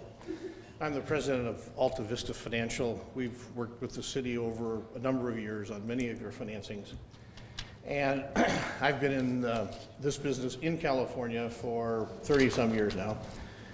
And it's the pressure, the financial pressure that are on local governments today is unprecedented. It's, I will just mention to you that across the state, we see many, many projects involving tolls. We see the city of Los Angeles selling off parking garages. We are working right now with a community of 100,000 people who, to stave off bankruptcy, are proposing to lease their water and wastewater system for 35 years for an upfront payment. Just the methods by which local government are dealing with the problems today vary across the board. During some of the due diligence we've been doing here in your community, working on improving your sewer system, over a period of 6 months, we were out here, the earthquake happened, and we started looking around for means, and I knew the city was under great financial strain, looking at the budget. We started looking around at ways to increase revenues. And so I undertook upon my own initiative to look along the southwest border of the United States and found that a number of communities in Texas actually operate toll systems. The one that was most appropriate in some respect was the city of El Paso, Texas, which has operated a toll system since the 60s. The reason I say that it is partially appropriate is that they have roughly the same number of people crossing annually that Calexico has. The difference, and it is a huge difference, is that the city of El Paso, Texas has a permanent population of 750,000 people. They have roughly the same number of people crossing every day. They have 30 people, 30 permanent population for every crosser. Calexico has 1.5 persons per permanent population for every crosser. So the impact on your public improvements, the cost of public safety, is 25 times greater in Calexico than it is in El Paso, based on the permanent population. So to look at that, and this is where I'd like to have a little bit of a mea culpa, I understand your comments about the plane ride. I will tell you that was a pretty fancy plane ride for me too. But what happened was we tried to arrange a trip over there. It was canceled because of the earthquake. We cobbled together the trip back again and literally had commercial air flights arranged for the staff and the people from the city and at the last minute, I'm working with a contractor who has a large project in El Paso. He said, I'm going that way anyway. Why don't you fly with us? And so we ended up charging the city back what the commercial flights would have been. The reason that we ended up doing it that way was because we could get over there and back in one day, and everyone's schedule, the staff's schedule was so tight, we wanted to make sure that we didn't take up more time than that. So if there was a misunderstanding about that, it relies on my shoulders. But what I will tell you is that what we have found is that your city of 40,000 is impacted. You are having greater financial difficulties than in a lot of other cities that we see of your size. You have a tremendous resource with the people across the border, but I'm not sure that resource is being adequately tapped. That's not to say, believe me, I understand after being out here and listening to many, many people that you're one community. It's those many times are family members, and we embrace. The thought is that we would embrace that if we were to talk about implementing a toll, we would only do so, in my opinion, as if there were capital improvements to be made that would make it a much more pleasant experience. In terms of canopies, we've talked about fancy bathrooms, misters, first aid stations, baby changing tables, things that could really accommodate the people crossing.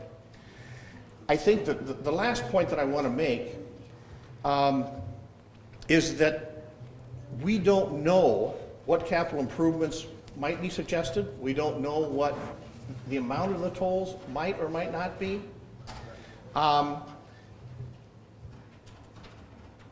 But it lies solely with you. This is not a federal program, it's not a state program, it's not the county. Whatever policy issues you wanted to decide, you can.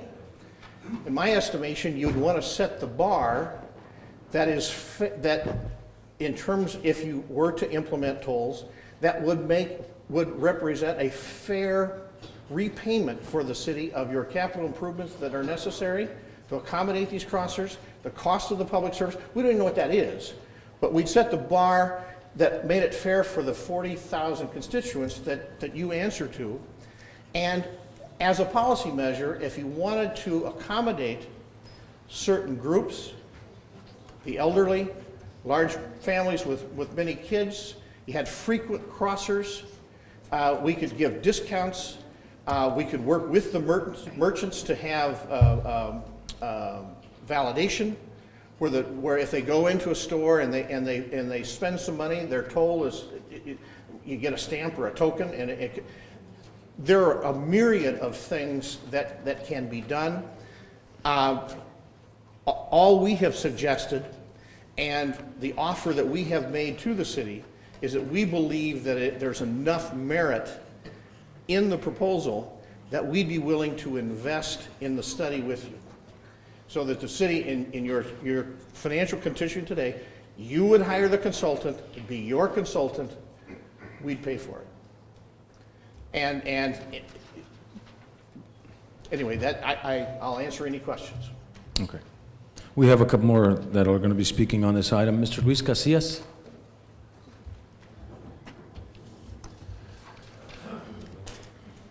Good evening, board members and members of the public.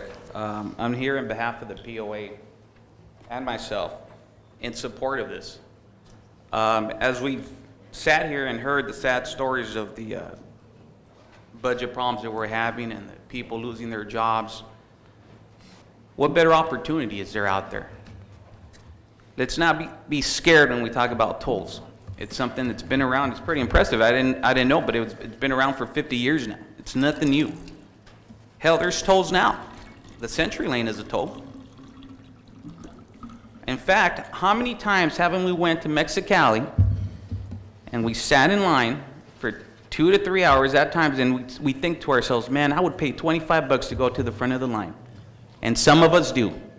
And you know we do. And the same thing on the pedestrian side.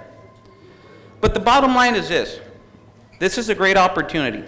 It's obvious that we're having tough times. And there's a chance that the revenue may come back, but there's a chance that it may not come back.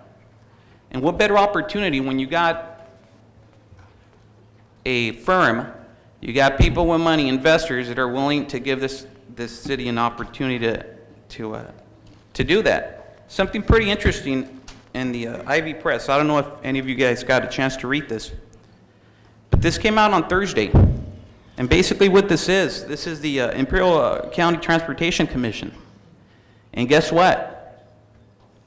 One of their ideas is they want to start a toll system to pay for some of these transportation problems and issues that are going to come, because the population is just going to get that much bigger. What do I get out of it? Well, as a police officer being out on the street, I know firsthand that there is a big impact on the city. Police, fires, the streets, sanitation, there's a huge impact. And I just don't think it's fair that 40,000 people that live in the city have to pay for 70,000 other people that cross this border. And there is an impact, and it's not to punish them. It's not to punish them. And it was pretty interesting to know that in Texas, there's 30 people for every one crosser, which tells me that that's 30 times the amount of income or taxes that they pay for every one. Where here, it's almost 1 for 1. So there is an impact. To a certain point, there is a burden there. We talk about innovation, we talk about being progressive. This is the opportunity now. Now, I didn't get to go on the jet trip with anyone here, so let's not jump to any conclusions.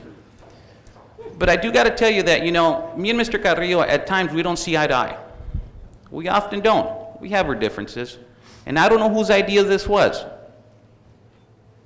but it's a great idea. Let's keep in mind, it's a study. This may not be feasible. This may be feasible. We don't know. And that's what we got to find out. We got to find ways to bring revenue to the city.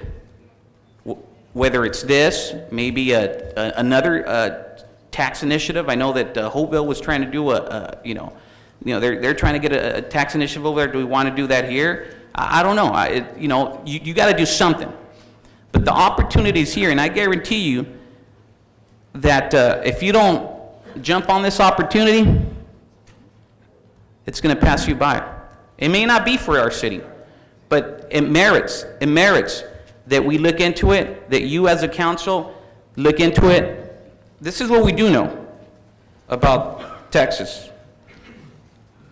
We do know that $7 to $10 million goes to the city's general fund. That's a lot of money. Because I know we're in here fighting for 600,000. 100 at times. That's what we do know. The money trickles back to the general fund. Another thing we do know is that they have almost the same amount of border crossers that we do. And we're a much smaller city. Let's not reinvent the wheel. Let's give this an opportunity. Let's not be scared to make these decisions. It's a study. It may not be feasible. Businesses around us are closing every day. But there's one thing that hasn't closed in 100 years, is that port. And it's not going to close. So really consider this and make a decision on this. This is the opportunity that we've been waiting for. The opportunity to come back, to be that Calexico that it once was. So with that, I hopefully you consider not killing this and looking into it. Thank you. Thank you, Officer Casillas. Former Mayor Alex Peroni. Mayor Moreno, City Council, first of all, I want to commend you guys with your ideal. We're showing our community that you're being proactive, you're finding options. I have a few questions. Mr. Hensel could answer them. Yes, sir. Okay, Mr. Hensel, now paying this toll, is it going to make the border crossers wait less? What we have discussed, again, this would all be part of the study. One of the things that we have discussed is we have met with CPP, we've met with them, we've met with GSA. We understand that we have to work very closely with them. We can't get in their way. Their number one concern, and we went through this meeting with those officials in El Paso and with city officials in El Paso, to try to understand how they work together, because one of the biggest concerns is this going to cause additional delays? So by what you're telling me, I can tell you right now, it's not going to make it easier on the border crosser. Let's not going to make it easier. Let me suggest to you, one of the things that we have talked about is there could be some free gates and some gates for pay, and we could even... Okay, there's going to be gates for pay. There'll be gates for pay. Okay, that's a great idea. You know, we're going through terrible economic troubles here in Calexico, and our buddies across the line that make less. Now, if they want to cross a little faster, let's charge them. Okay, is paying a toll going to put more CBP officers on the border? I guess not.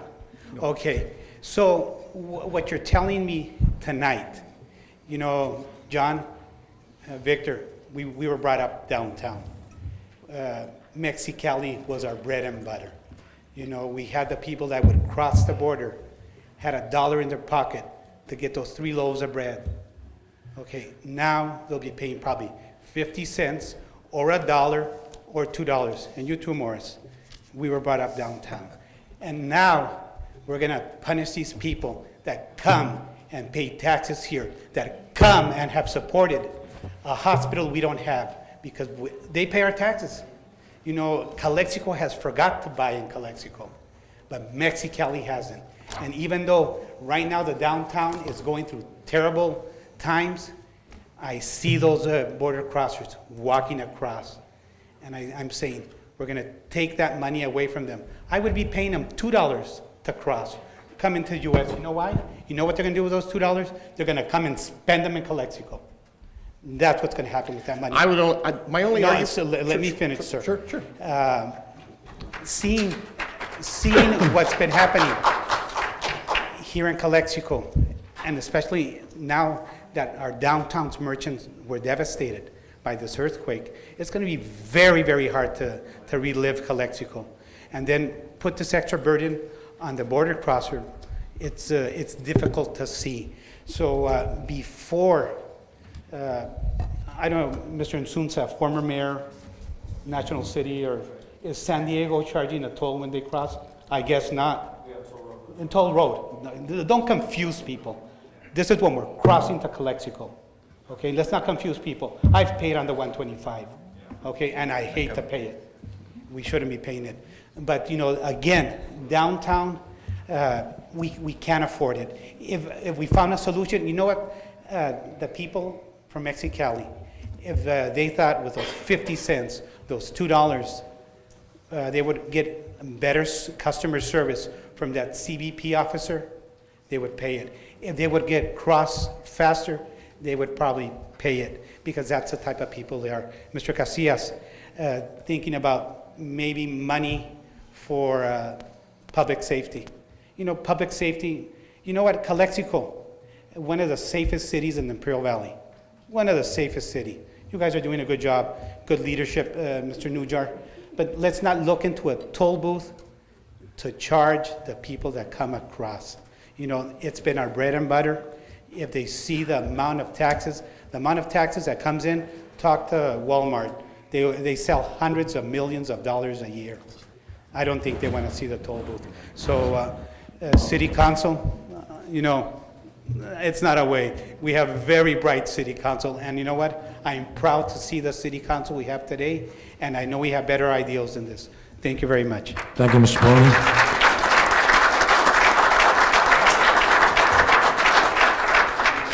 Mr. Mayor, Councilman, the bottom line is that the people that drive through the border, they don't stop in Calexico anymore. They drive through.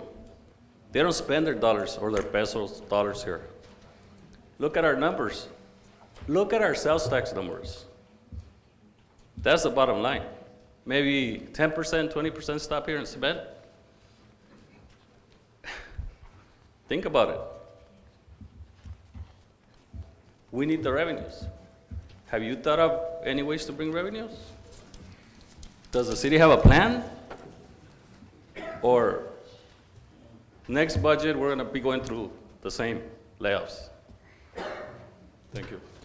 Thank you, Mr. Hermosillo. Okay, we'll bring it back to our board members here. Anyone want to comment? Here we go. Mr. Insunza, I use toll 125. It's an option. You can save 10, 20 minutes when you connect from 94 going down to Otay Mesa. Or you have the option of taking the long way around, it'd be free. Another 20 minutes, sometimes it's worth the drive, sometimes it isn't when you're in a hurry. But it's not a, as it was mentioned before, this is not a CBP toll. It is not to come into the United States, it is not to leave the United States. It's just used for benefit if anybody wants to save a few minutes, for those that can afford to try to save those few minutes. Mexicali is not was, it is our bread and butter. People that walk across the border from Mexicali to shop in Calexico, what do you have downtown? Sales, discount stores, 99-cent stores. And you want to apply a toll? These people are coming across the border with the change in their pocket that they're going to spend in Calexico. These are the people that are walking across that all they can afford is a gallon of milk, some eggs, and maybe some diapers, and hit right back. Now you're going to take one of those items away from their purchasing power. Mind you, this is their purchasing power. Mr. Hermosillo, you're correct. The people that walk across the border, well, the people that drive across the border may not stop in Calexico. But the people that walk across the border will be in Calexico. Now, with all the transportation services that are provided, it doesn't mean that they're going to stay downtown. They might go to Walmart, Price Center, wherever it is. But they're going to stay in town. Those are the people that downtown probably, I don't know, I'm not familiar with the numbers that downtown puts together, who are the primary customers. But I would venture to guess that the heart and soul of the business of downtown are the people that do walk across the border.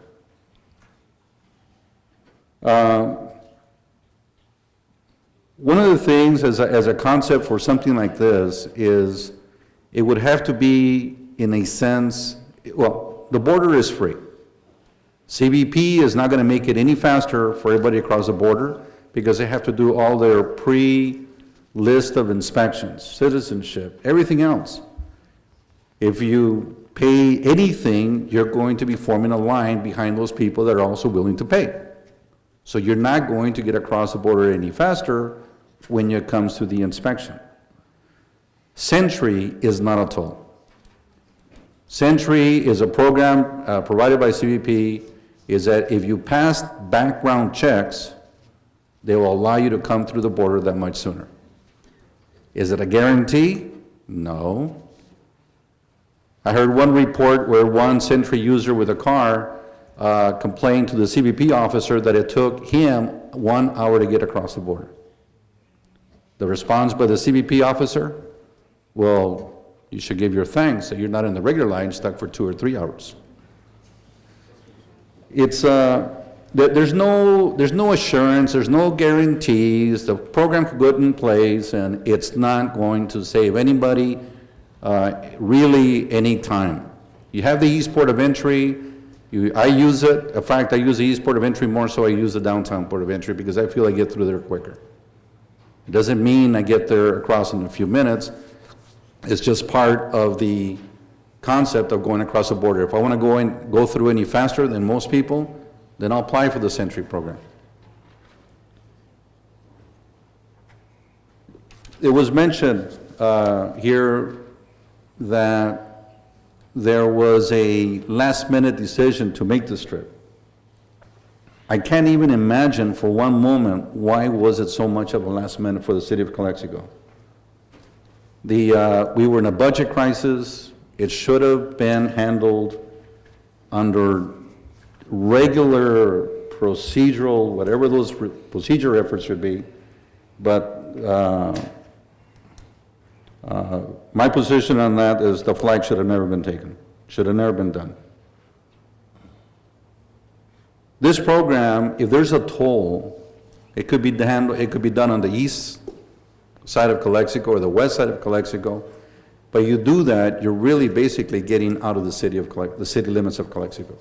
So then it becomes a county issue, and that's where, and I did read that article also, that here is a situation where it comes before this council, it goes the way it did, and then this article surfaces a couple of days later, as if the city of Calexico, it's almost with the interpretation of the city of Calexico doesn't do it, they're going to do it.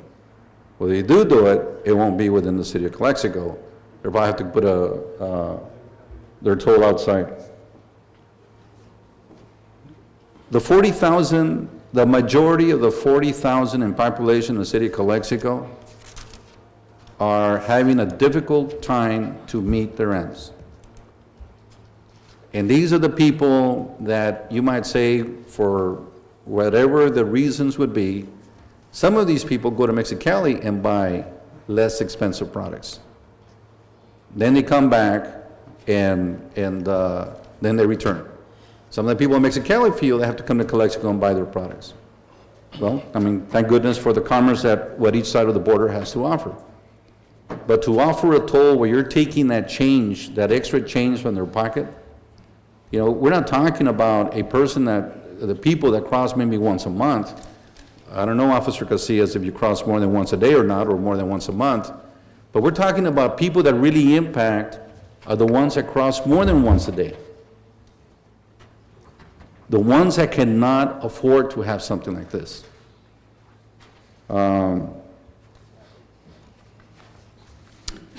The time may come in the future where this thing could be a consideration, but the future is not now. There's going to be a renovation of the port of entry, extra lanes for both pedestrian and cars. Allow that to work in its place. If at that time that is not the answer that the public is waiting for, then until then we can initiate these public forums and see if it is an option. Again, I don't see it being built here downtown Calexico, maybe on the outsides, on the outskirts.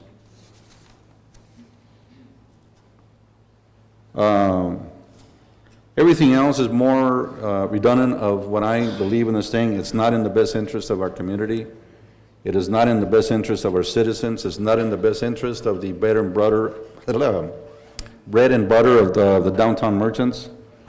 And with that, Mayor, I'm going to motion to approve a complete discontinuance of this item.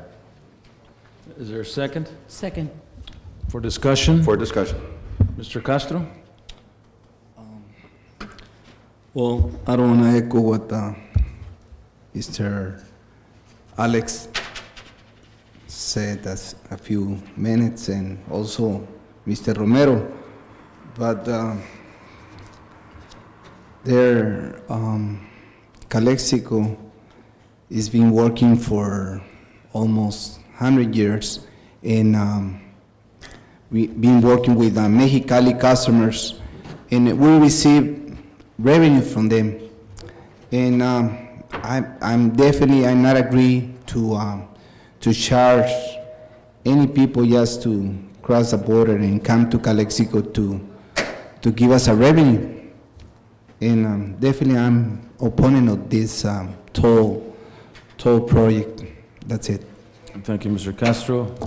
Mr. Hurtado? My comment would be similar to the ending of what Mr. Romero said, that since we have a new port of entry coming in, that possibly plans like this should be in conjunction with those plans as well. I have reservations in the manner in which this was presented to us. The plan, the booklet that we received was the day before that meeting, and in such a huge international issue, we should have had time, much more time than what we were given to be able to have reviewed the booklet itself. I know that this is my second meeting as a city council person, but I understand request for proposal as being a fair opportunity to provide many different people with the opportunity to come in and give us the proposal.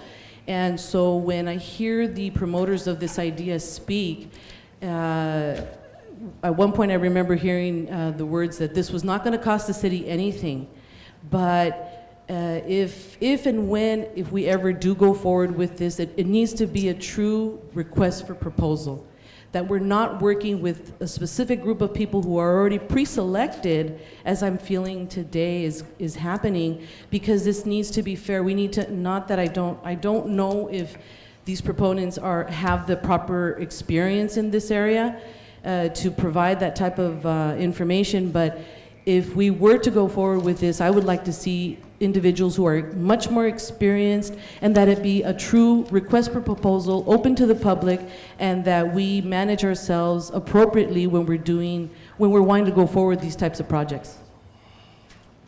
Thank you, Ms. Hurtado. Mr. Hodge? Both sides make good arguments, so I appreciate that, and I have deliberated and thought about this. But my gut feeling is, let's just drop this. And also the question is, what's the rush? What's the rush? I think we ought to focus on getting our financial house in order in other means. So right now, my gut feeling is no, let's not do it. And what bothers me the most is, it's a sensitive issue, is that a lack of respect or dialogue with the people of Mexicali. I mean, I feel like we've dumped this on them without even considering them. And they are our bread and butter. They are the ones that come over here, and they are the lifeline and the bloodline to this city. And to penalize, to make something like this punitive on those people, it's wrong. I think the greater and more truthful argument is that they come over here and they bring lots of revenue, which counters the other argument that they're a burden in the city. Yes, to some extent they are, but the greater argument, the greater truth is that they bring in lots of revenue. So I don't want to penalize them. I don't want to do that. It's not right. And this is just not the time. It's not the time to do this. I considered the arguments, but it is not the time to do this. Thank you, Mr. Hodge. I'd like to preface this by saying that I'm neither for the toll nor I'm against it. What I'm for is this, looking at the numbers, looking at the study that can happen. I also want to ask myself, is what we have right now, is that working? Is a 2.5-hour wait in the border crossing, is that working? Can we have some options? Can we look at ways of not only generating revenue, but making the border crossing a little more pleasurable in this triple-digit weather that we have for 180 days a year? It's hot out there for the pedestrians. It's hot out there for the motorists. Can we look at options is all I'm asking.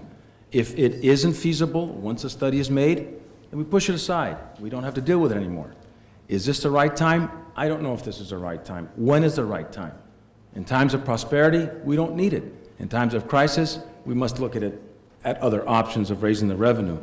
I know that Calexico, Mexicali, there's a family thing there. Families help each other in one shape or form, if you will. It costs $1 to get into the swap meet. It costs $1. It costs 25 cents to park for an hour downtown. I am for this particular study if it's going to bring options, if it's going to look at ways of generating revenue. I hear you, Mr. Peroni.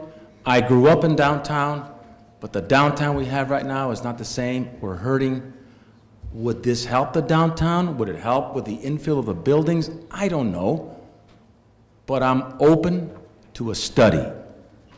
I'm neither for nor against the toll, and that's just how I feel. Thank you. And Mr. Romero, you have a motion on the floor, which is to discontinue the workshops. It was seconded by Councilwoman Hurtado. If there's no further discussion, we'd call for the question. All those in favor respond by saying aye. Aye. Aye. I'm opposed. 4-1, discontinuance. Item number 15, consider laying off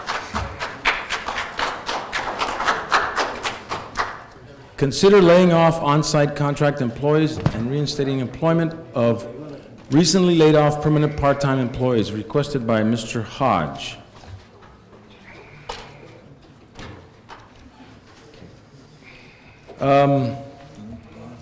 We have to provide direction to staff, and Mr. Correa, would you like to give us some background on that? Well, the city can consider the following: either termination of services under the on-site labor contract. If council desires to terminate all or part of the services, the council can direct the city manager to accomplish the necessary process to terminate those services. The termination of the on-site labor contract will generate an additional savings to the general fund of approximately $66,000.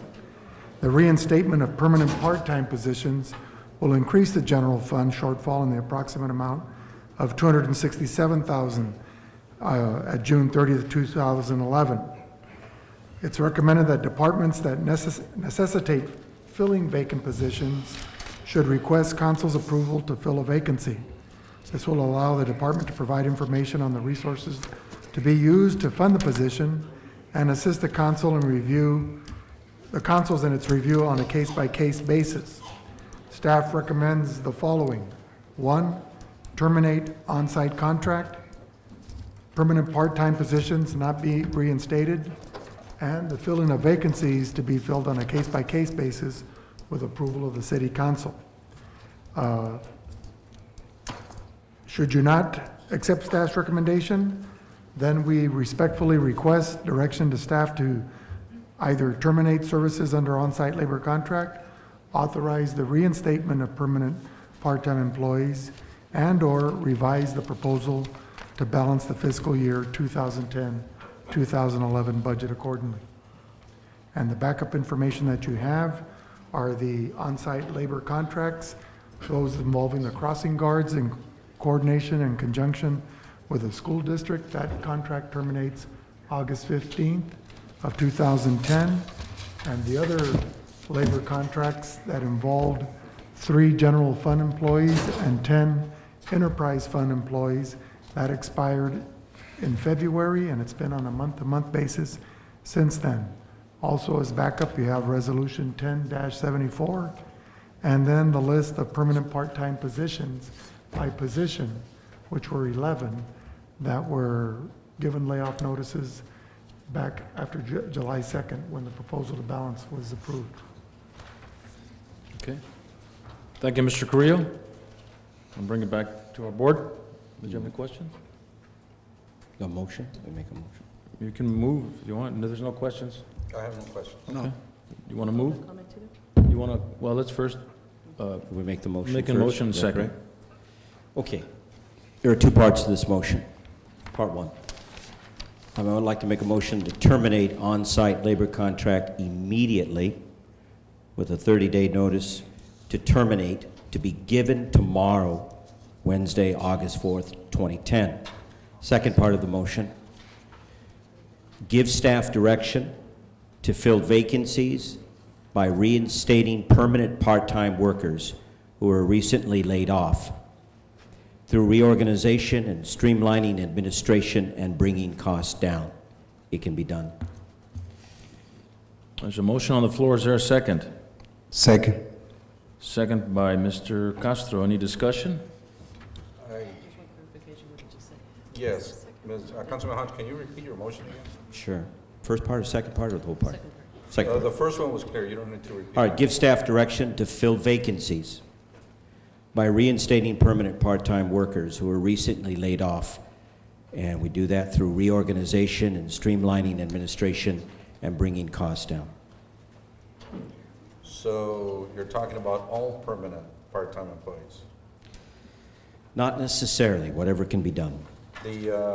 Like for example, the staff recommendation is to fill in the vacancies to be filled on a case-by-case basis with approval of the council. That was a recommendation by staff.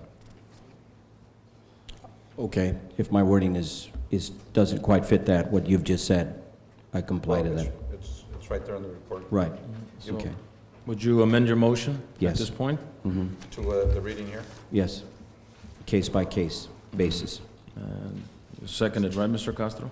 Yes. Okay. Any other discussion that you have? Did you want to say something, Mr. Herrera? Sure.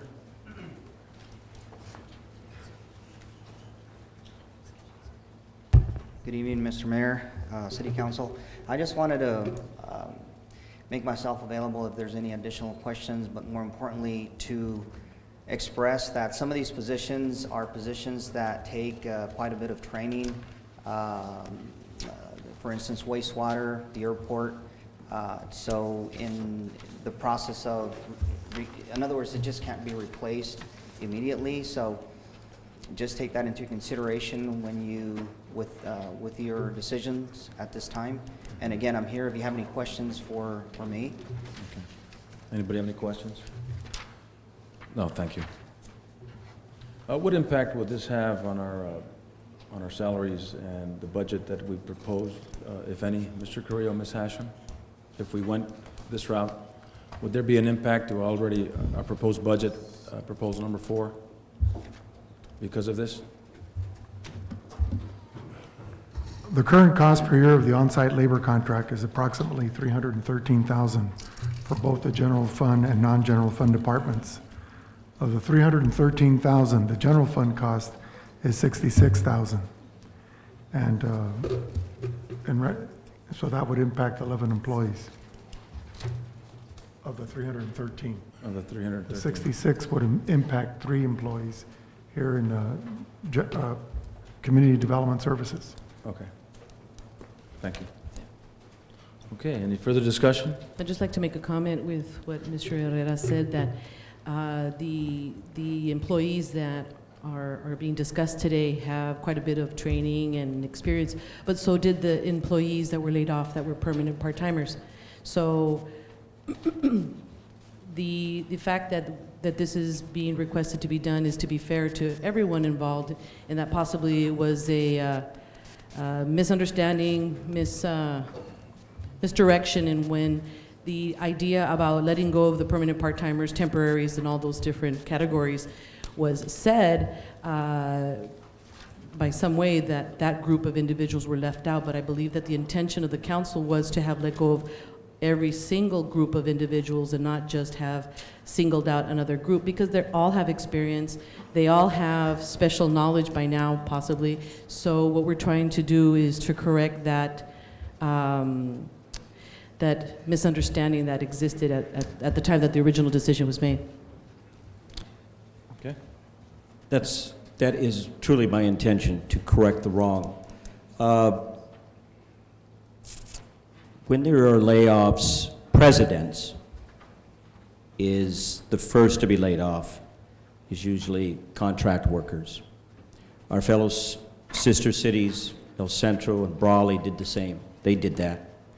And I think that that's the right thing to do. So that's why I'm making this motion, to correct that injustice and hopefully to bring back as many permanent part-time workers as possible. And the reason why I said at the end of the motion the first time to lay them off through reorganization, and I forgot to mention by department managers, but I also included streamlining administration and bringing costs down, because I believe that we get our financial house in order, we can do so. We can bring them back. Okay. Anybody else? Motion on the floor, seconded by Mr. Castro. All those in favor respond by saying aye. Aye. Aye. Motion carries. 4-1. Item number 16, Sales Tax Advisory Committee Ordinance and Appointments to Committee. Consider ordinance adding Chapter 2.23 to the Calexico Municipal Code related to 2010 General Tax Oversight Advisory Committee. If council chooses to adopt ordinance by title only and waive full reading of the ordinance.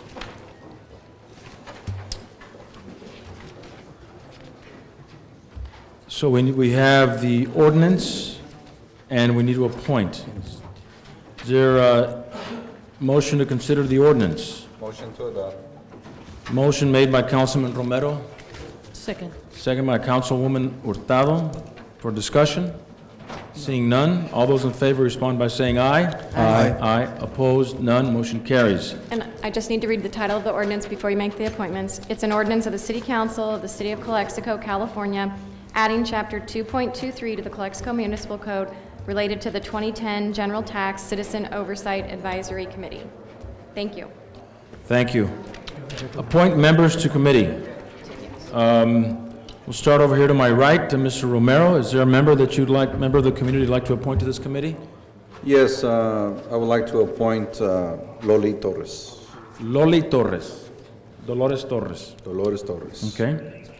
Mr. Castro, is there an appointment that you'd like to make? Yes, I would like to appoint Mrs. Norma Reynoso for Business Improvement District? No, this is Hablando for de the la- Oversight Committee, Mr. De la Measure H. You're talking about Measure H? Yes, sir. I don't.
Karina Rentiera. Renteria? Thank you. There you go. Karina Renteria. You gotta roll I like those the R's. word, yeah. Renteria. Rent. Yeah, you can do that. Beautification Commission, Mr. Hodge. A young, bright, feisty young lady named Cassandra Valenzuela. Okay. You'll be hearing about. Cassandra Valenzuela. Going on to item number 18, future agenda items to be requested by each council member. We'll start to my right with Mr. Romero. Is there anything you'd like for the future council agenda items? Well, it's being done in today's, kind of today's agenda, but I would like to see the future agenda items be at the end of the session, right before adjournment. Okay, so, Right, because as we're going through the general fund, enterprise, and redevelopment, one never knows if you're going to run into an issue afterwards for a future agenda item. so I our can see new that at the- agenda template, instead of having, well, it's on the business section, you would want it in the information section? No, after, right before you adjourn the meeting. Okay, so it'd be in the information section, but The the last item. The last item on the agenda. Yes. Okay, so we can move that over there. Thank you. Is that all, Mr. Romero? Yes, Mayor. Mayor Pro Tem Castro? Yes, for the next council agenda, yes, I would like to have a financial report from FEMA. Okay. I believe is for the Public Utility Department, yes? Right, I would, well, let's take direction from I Mr. don't know. Carrillo. The FEMA, and there's also CalEMA. CalEMA. Which also pays a percentage of that. So Mr. Castro would like CalEMA and FEMA updates. Okay? Yes. Mr. Hodge? Yes. Next, to be put on the next agenda, please. I would like to have put on for discussion the need to reorganize the city to increase efficiency, streamline administration, consolidate departments and funding sources of the general fund, RDA, and enterprise in order to maximize the benefits to the residents of Calexico. I believe we started working on that as perhaps... Next Wednesday. Next Wednesday? Budgets. Okay, the table of organization, consolidating programs. Correct? Wednesday. Can we have it on the agenda? Yeah. I'm sorry? That'll be for the August 17th agenda. August 17th agenda. So basically, a table of organization, and how do we consolidate programs? I think we were working on something like that already. And Councilwoman Hurtado, what would you like to... I was just going to say about looking towards maybe having workshops to work on a general plan, but that's kind of the same idea, Well, we have a general plan, maybe we need a workshop. to discuss it. Right. And I'd like to see what we can do for possible goals and objectives for this year and for the future. I know we worked on that as well, but they were dropped, so I'm going to see what we can do as a staff to provide. We need to have a roadmap. We've got to find out where we're going with all of this. Okay? It's a good time. Okay, and now information, number 19, which is discussion regarding future budget expenditure updates per department. And I believe That item was requested to be put, 17. you were given exactly, well, the 11th, you'll have redevelopment and the utility services present their budgets and their departments, and then the following meeting on the 17th, we'll have the other departments from general fund presenting. Okay. Very good. We had number 20, which was department overtime reports, which I might add can give us an idea of expenditures, mostly through payroll. Is there anybody have any questions on that? I believe I saw all departments except the utility department. I'm not sure. Judy, did utility department submit that already? Utility, general works or public works, or what is it called now? General services? No, utility department. I saw everybody except that one. Enterprise. Enterprise, there you go. I Judy? believe that- You stepped down. Oh, she's there. The enterprise update overtime? The utility services department. Okay, is it there? Is it there in the narrative? Human resources, It's in here. It's in there. redevelopment, general services? I believe, didn't someone come in right at the beginning of closed session and hand a new stack? Maybe they were in that. Looks like PD, though. Okay. Anybody have any questions on the report? Well, Judy, it looks good when we look at the percentages. Do you have a monetary amount, like for instance, how much overtime occurred, for instance, for the fire department, for the time period we're looking at here for the new fiscal year? That I can understand a little better.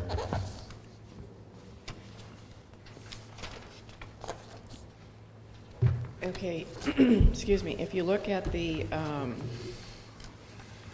it's actually the second page with numbers. It says general fund, other earnings, safety, and it has police, and then right underneath it, it has fire administration. The actual expense for, and this is for only one pay period. We will be presenting this report each pay period or each city council meeting. If there's one pay period, it'll be one pay period. If it's two, there'll be a combination of the two. But it's $33,029 for the fire department for the July 13th payroll. Is that That's what? what it Okay, is. okay. Monetary amount.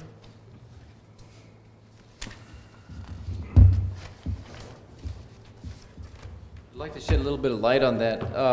You should have received a few documents in this colorful chart there that explains exactly how that's broken down.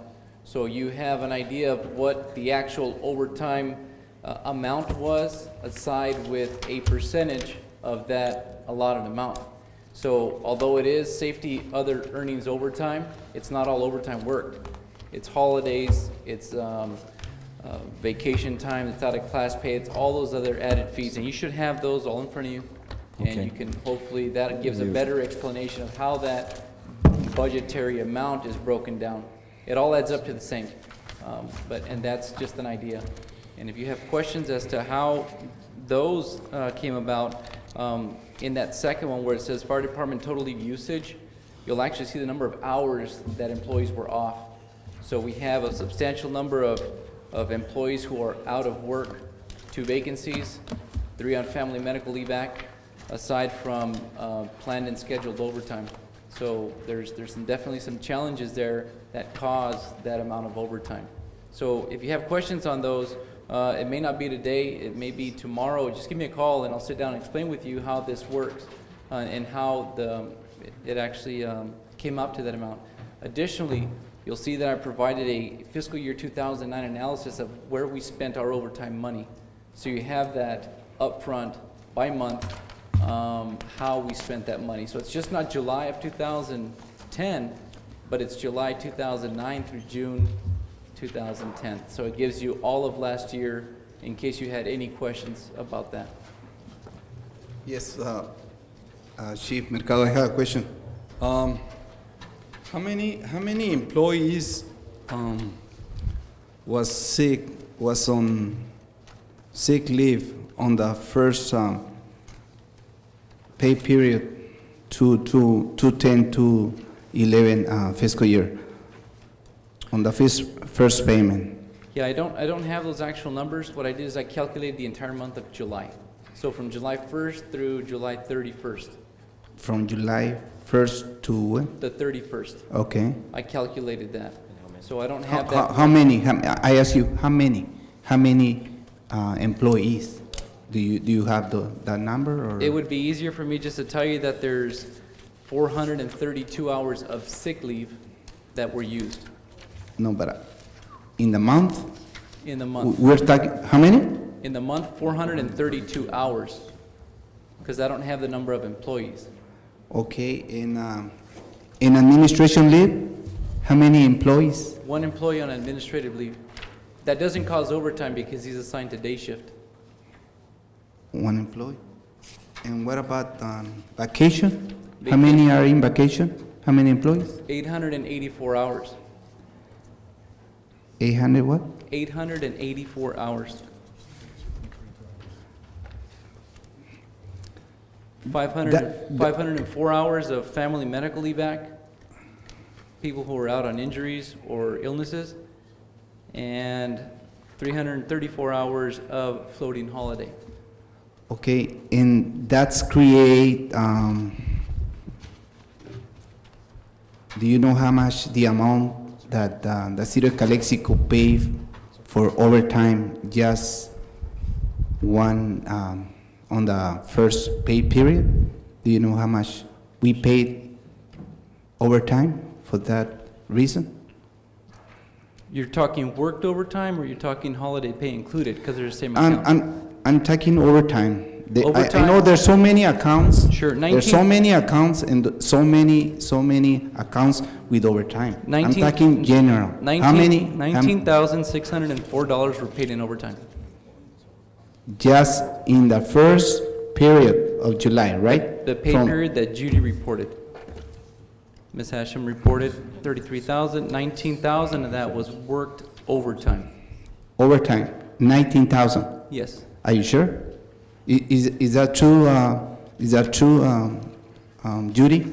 That the fire department, they already spent $19,000 in the first period of the July. On the fiscal year 2/10/11. I can get in that July. information. I'm sorry? I can get that information for you, but all we have in the report is a summary. I don't have the backup with me.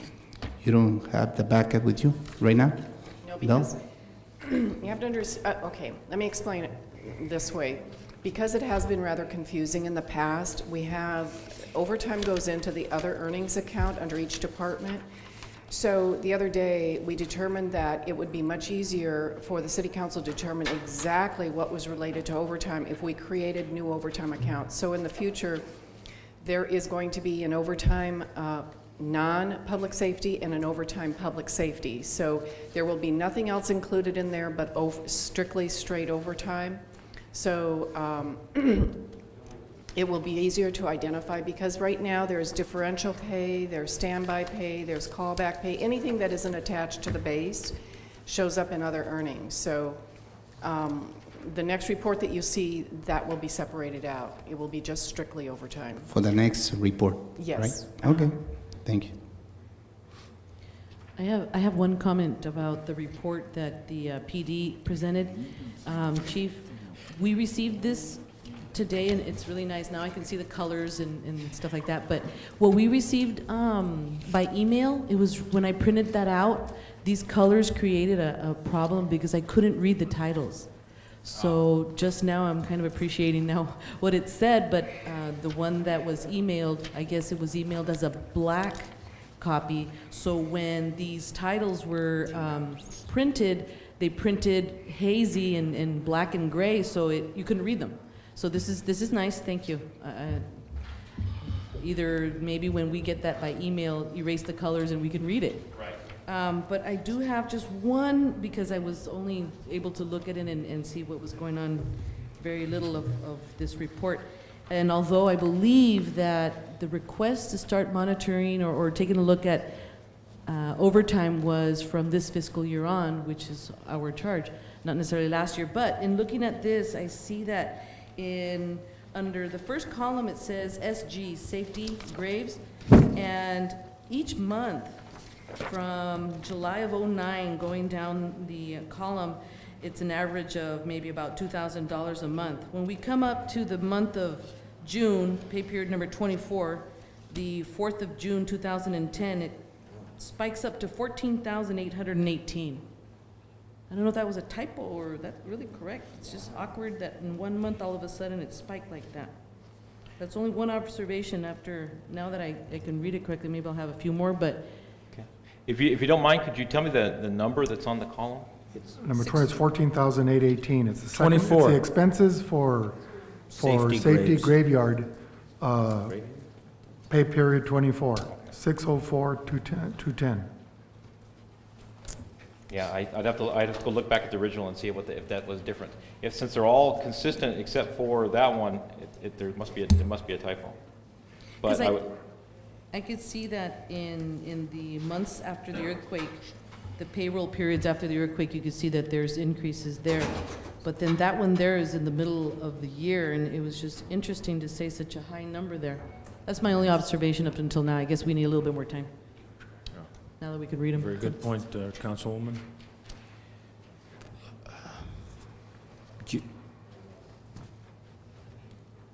Judy, going back, that 33,000 or 34,000, that was for the whole month?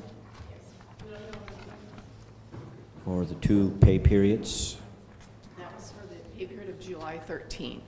Oh. Because that's the only pay period that we had up to the point we sent this out. And that was for overtime? Yes. Well, I don't know, how do you feel about that? That still seems like a lot of money. I can't honestly, right at this point, say how much of it was straight overtime and how much of it was any other type of pay that they may have gotten. I can send you that report tomorrow if you'd like, but where we can break it down as to the different line items of the types of pay, because, like I said, we've just created 2 new accounts that Okay. will appear next pay period. And with the upcoming reports, because this is an area that really, really needs to be under control for expenses. So in the reports, for me, or anybody else, it's going to be pretty simple, right? You're going to give us a dollar amount. This was the amount that was spent for overtime for this Strictly particular overtime, pay yes. period. You know, something that's just straightforward and we can understand it. Yes, we created 2 accounts this week, so it's going to make it a lot easier to identify. Okay. One of the things to consider, if you're looking at the Calexico Fire Department, their overtime expenditures, based on their memorandum of understanding and what has been bargained for through the meet and confer process and what's been agreed upon over the last several years, the percentage of their overtime expense is 60% overtime worked, as you see in the first column. Then the holiday pay, it represents 40%. The monthly average from July of last year through June of this year was overtime actually worked was $23,685.51 per month. The daily average was $778. Holiday pay was 40% of their overtime, and that was $16,195. The daily average for holiday pay was $532. So the total overtime expense was, on the monthly average, was $39,881, a daily average of $1,311. So their first pay period, the fire department had 33,000 and if the average has been 39,000, they have 6,000 to play with if they want to keep in line with last year or the average, versus if they're going to be using 33,000 more for the second pay period. This is something that we're going to be able to monitor. And City Manager, what do you do to control the overtime? Well, what are you doing? they were told that non-essential, non-emergency overtime would not be authorized. And so if they don't adhere to it, then the department head will be brought in and asked to explain why. Well, I didn't hear no solution on that, your answer. They were all asked to cap, their overtime has been reduced to 400,000 for the year, this year, and so they have to stay within budget. You know what, there's so many accounts, and I think we, the councils, all the members, we need to set up a meeting or a workshop so we can understand, because the way I see it, I asked for the just overtime report, and they give us there's so many accounts, so many numbers. I make a motion to have a workshop on this. I don't know what you guys think about this, but I don't think to understand it, because here are so many accounts, and I didn't receive what I asked. I asked, and the way I see it, Judy, Mercado, city manager, they don't give me what I asked. I asked, how much is the overtime from this period? And I didn't get the answer. I mean, maybe you don't have the handout that I've provided you, because the dollar figure is right there. But how much is it? $19,604. I don't think so. Something is wrong, but well, that's the way I see it. Okay. It's one like of the things that you need to keep in mind also is, yeah, there are overtimes. And one of the things that we always talked about in that the aggregate budget, we maintain that budget throughout the fiscal year. Remember that we have current vacancies, so there's salary savings. Those positions are filled with overtime to fill that vacancy. Mr. Carrillo did provide direction to minimize as much overtime as possible. In the event that it did not cause an emergency type of situation, we have minimum staffing standards in the department that have to be maintained. So one of the things that we need to make sure of, I need to make sure of, that the safety of this community is not compromised one bit. And in doing so, we need to maintain that staffing, and 8 is minimal for 40,000 people. I understand that. So, I mean, I know it's very difficult to understand this, but, you know, I would be more than happy to sit down with you and explain to you month by month how that works, our accounts, because they are complex. And that's just our department. Yeah, I prefer to understand and to clarify everything, a workshop for just overtime with the department, all the departments, so we can understand.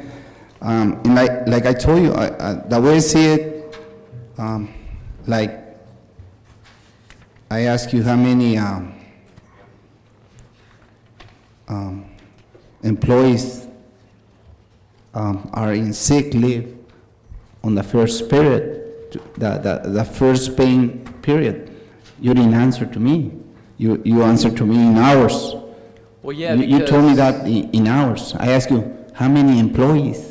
Well, every employee has different salary rates, different work schedules, so it's easier to have the aggregate of hours and put a dollar figure and percentage onto it, because that's the way you manage the budget, not by people. I could say we have 26 people on board, 3 of them which are on permanent leave right now, 2 of which are retired, and the rest are trying to consume their vacation that they're losing because we've been on furloughs for the last 2 years. That's his administration. If you need 8 people, you need, the shift is 8 people daily, right? Yes. Daytime. In nighttime? It's eight people, 24 hours per day. Okay, and well, that's the reason you need to manage that people. That's your job. That's your job. We do manage people. The only thing is that I don't think so, because you're paying $19,000 overtime. and we're I don't saving think them so. out because there's vacancies in our department. You've been brought to the attention that our department has been understaffed for the 3 years that I've been here, when we have 10 vacancies and they're not filled. That is a policy decision. That's not my decision. If it was my decision, we'd bring those people on board, bring the staffing to where it should be, and then we'd have limited number of overtime. I'm kind of handcuffed in this because with no people, I cannot staff. If I cannot staff, I have to fill the vacancies with overtime. So That's the reason I ask you. If I can interject, Councilman Castro asked for a workshop, a budget workshop for each department to explain the roles and functions and duties and how their shifts work. And I think it'd be important and prudent for us to do so. For example, we're comparing apples and oranges, but since we have the fire department here, they have 3 teams or 3 shifts: the A shift, the B shift, the C shift. They work, the A shift has their 2 captains, their 2 engineers, and 6 firefighters in an ideal situation. They work 24 hours, they're off 24 hours, they're on 24 hours, they're off, and then they're off so many days in a row, etc. While they're off, the B shift is working. And then the C shift. So when somebody's called in, their overtime is calculated different on a 24-hour basis, but we'll have that explained in the workshop and how those numbers, and even provide you with the memorandum of understanding, a copy, their MOU, to explain how their pay is, how it's calculated, et cetera, and how they're different from police, and how police is different from utility services, and how utility services is different from general fund, et cetera, et cetera. Yes, I totally agree that the workshop is needed. But I keep asking the question myself, whoa, $400,000 budget for overtime in these hard economic times. Why in the heck are we even budgeting that much? Why should we even have overtime? And I believe you're right, gentlemen. Your hands are handcuffed here. And I think, if we adequately staffed for public safety, we wouldn't have this problem in overtime. Yes or no? I believe that you would still have a component of overtime because I agree, of unplanned always. circumstances, but it could be minimized. Could be, or would really be minimized, It wouldn't it? would be minimized. I mean, the savings is that you have an employee working at time and a half rate, and the other option to that is to bring a full employee where you pay salary and benefits. The problem is that when you have your tenured employees, seasoned employees, highest paying ranked employees working, their hourly rate is significantly higher than the entry-level rate, including the benefits.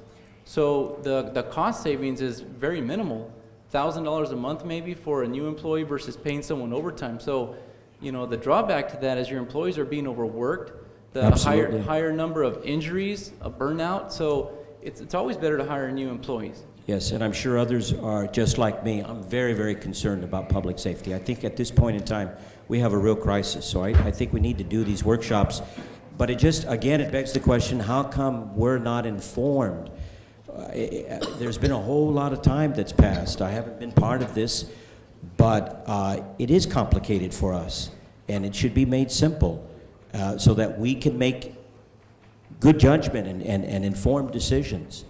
So I'm looking forward to these workshops. If I may, Mayor? Yes. One of the reasons, Councilman Hodge, is that it's been complicated to do something like this in the past is that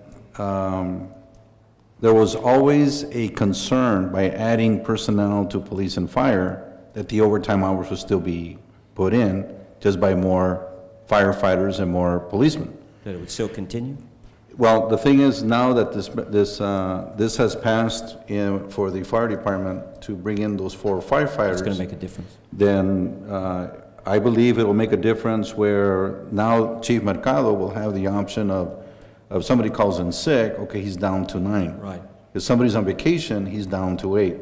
If somebody's on furlough, then that's a decision that he can make. Do we weather the storm with 7, or do I have to, now that component that he's talking about, do I put in the overtime? and we have to trust that he's going to be making those right decisions. He's asked for 10 per shift. Today, the council approved those 10 per shift. And so the rest of it is really how Chief Mercado manages these people. I understand, and that's good, because I say give these gentlemen what they need. I'm very concerned about public safety. And that's one of the reasons why I was support of going to 10, because he has that flexibility to make those decisions. Since I've been here since 2007 in administration, we've never had 10 people. And that's one of the biggest issues, because at one time when we had plenty of people on, say, one shift, we were able to run 2 ambulances or have that extra personnel, the flexibility, so we didn't have these grievances filed because we can't use our overtime because you can't use our vacation time because we're taking furloughs. I can't allow more than one person off every shift. That's allow one person off. I can't prevent injuries. I can't prevent someone from adding to their family by having leave off on babies. And so it's very difficult to manage those type of things. Some things we have control over. Management, I totally agree, and I'm held accountable for that. But, in trying to explain how the overtime expense, the number you look at it, surely it's expensive. $39,000 a month on average. And you have a breakdown on a monthly basis how that occurred. So, as far as hours off and people off, it's very complicated when you start looking at that. But look at the aggregate budget, look at the monthly expenditures for fiscal year 2009 and 10, and that's what it's all about, transparency here, so you have those figures, and hopefully this time next year we'll be comparing those, and all those figures are below what we spent this past fiscal year. Okay. Anybody else? Thank you, Chief Mercado. Chief Nujar. Where are we? No, we just gave direction to provide some workshops for the overtime pay from all of our departments by Mr. Castro. That's true? When is it going to be? I believe we're going to set him up. There's dates, he gave you dates. The 17th? Oh, was We it? can do that for the 17th. Yeah, What's that? for the next regular meeting, What? for the budget overtime workshops. Okay, acknowledge receipt of the Finance Authority minutes. Acknowledge receipt for the Joint Powers Authority minutes. Any discussion on 21 and 22? Is there a motion? I guess the only thing to share is that through the Heffernan and the JPA, the request by Senator Toller was approved, and I communicated with Treasurer Rudy Moreno. He's going to be issuing out the check to the Heffernan, so they can then reissue the check to you. Okay, thank you. And if there's nothing further, this City Council for the City Council of the City of Calexico is now adjourned. Mr. Mayor, we also have the special meeting agenda with the letter of intent for the certified operators. I'm sorry. If you can call that meeting to order and... Okay, this is right here. Okay, no, it's not it. Where is it? Sorry, you'd given it to me? Yeah. Es que nos pongan Yeah, special session, thank you, Mr. Hodge. Approval of a letter of intent to enter in a memorandum of understanding with the Calexico Certified Operators. Staff recommendation, approved letter of intent. Any questions? Would you need to read anything, Ms. Lyon? No. Just a motion to approve. Motion to approve. Motion by Councilman Romero, is there a second? Second. Seconded by Councilman Hodge. All those in favor respond by saying aye. Aye. Opposed? None. Motion carries. No sé qué quiere Robo.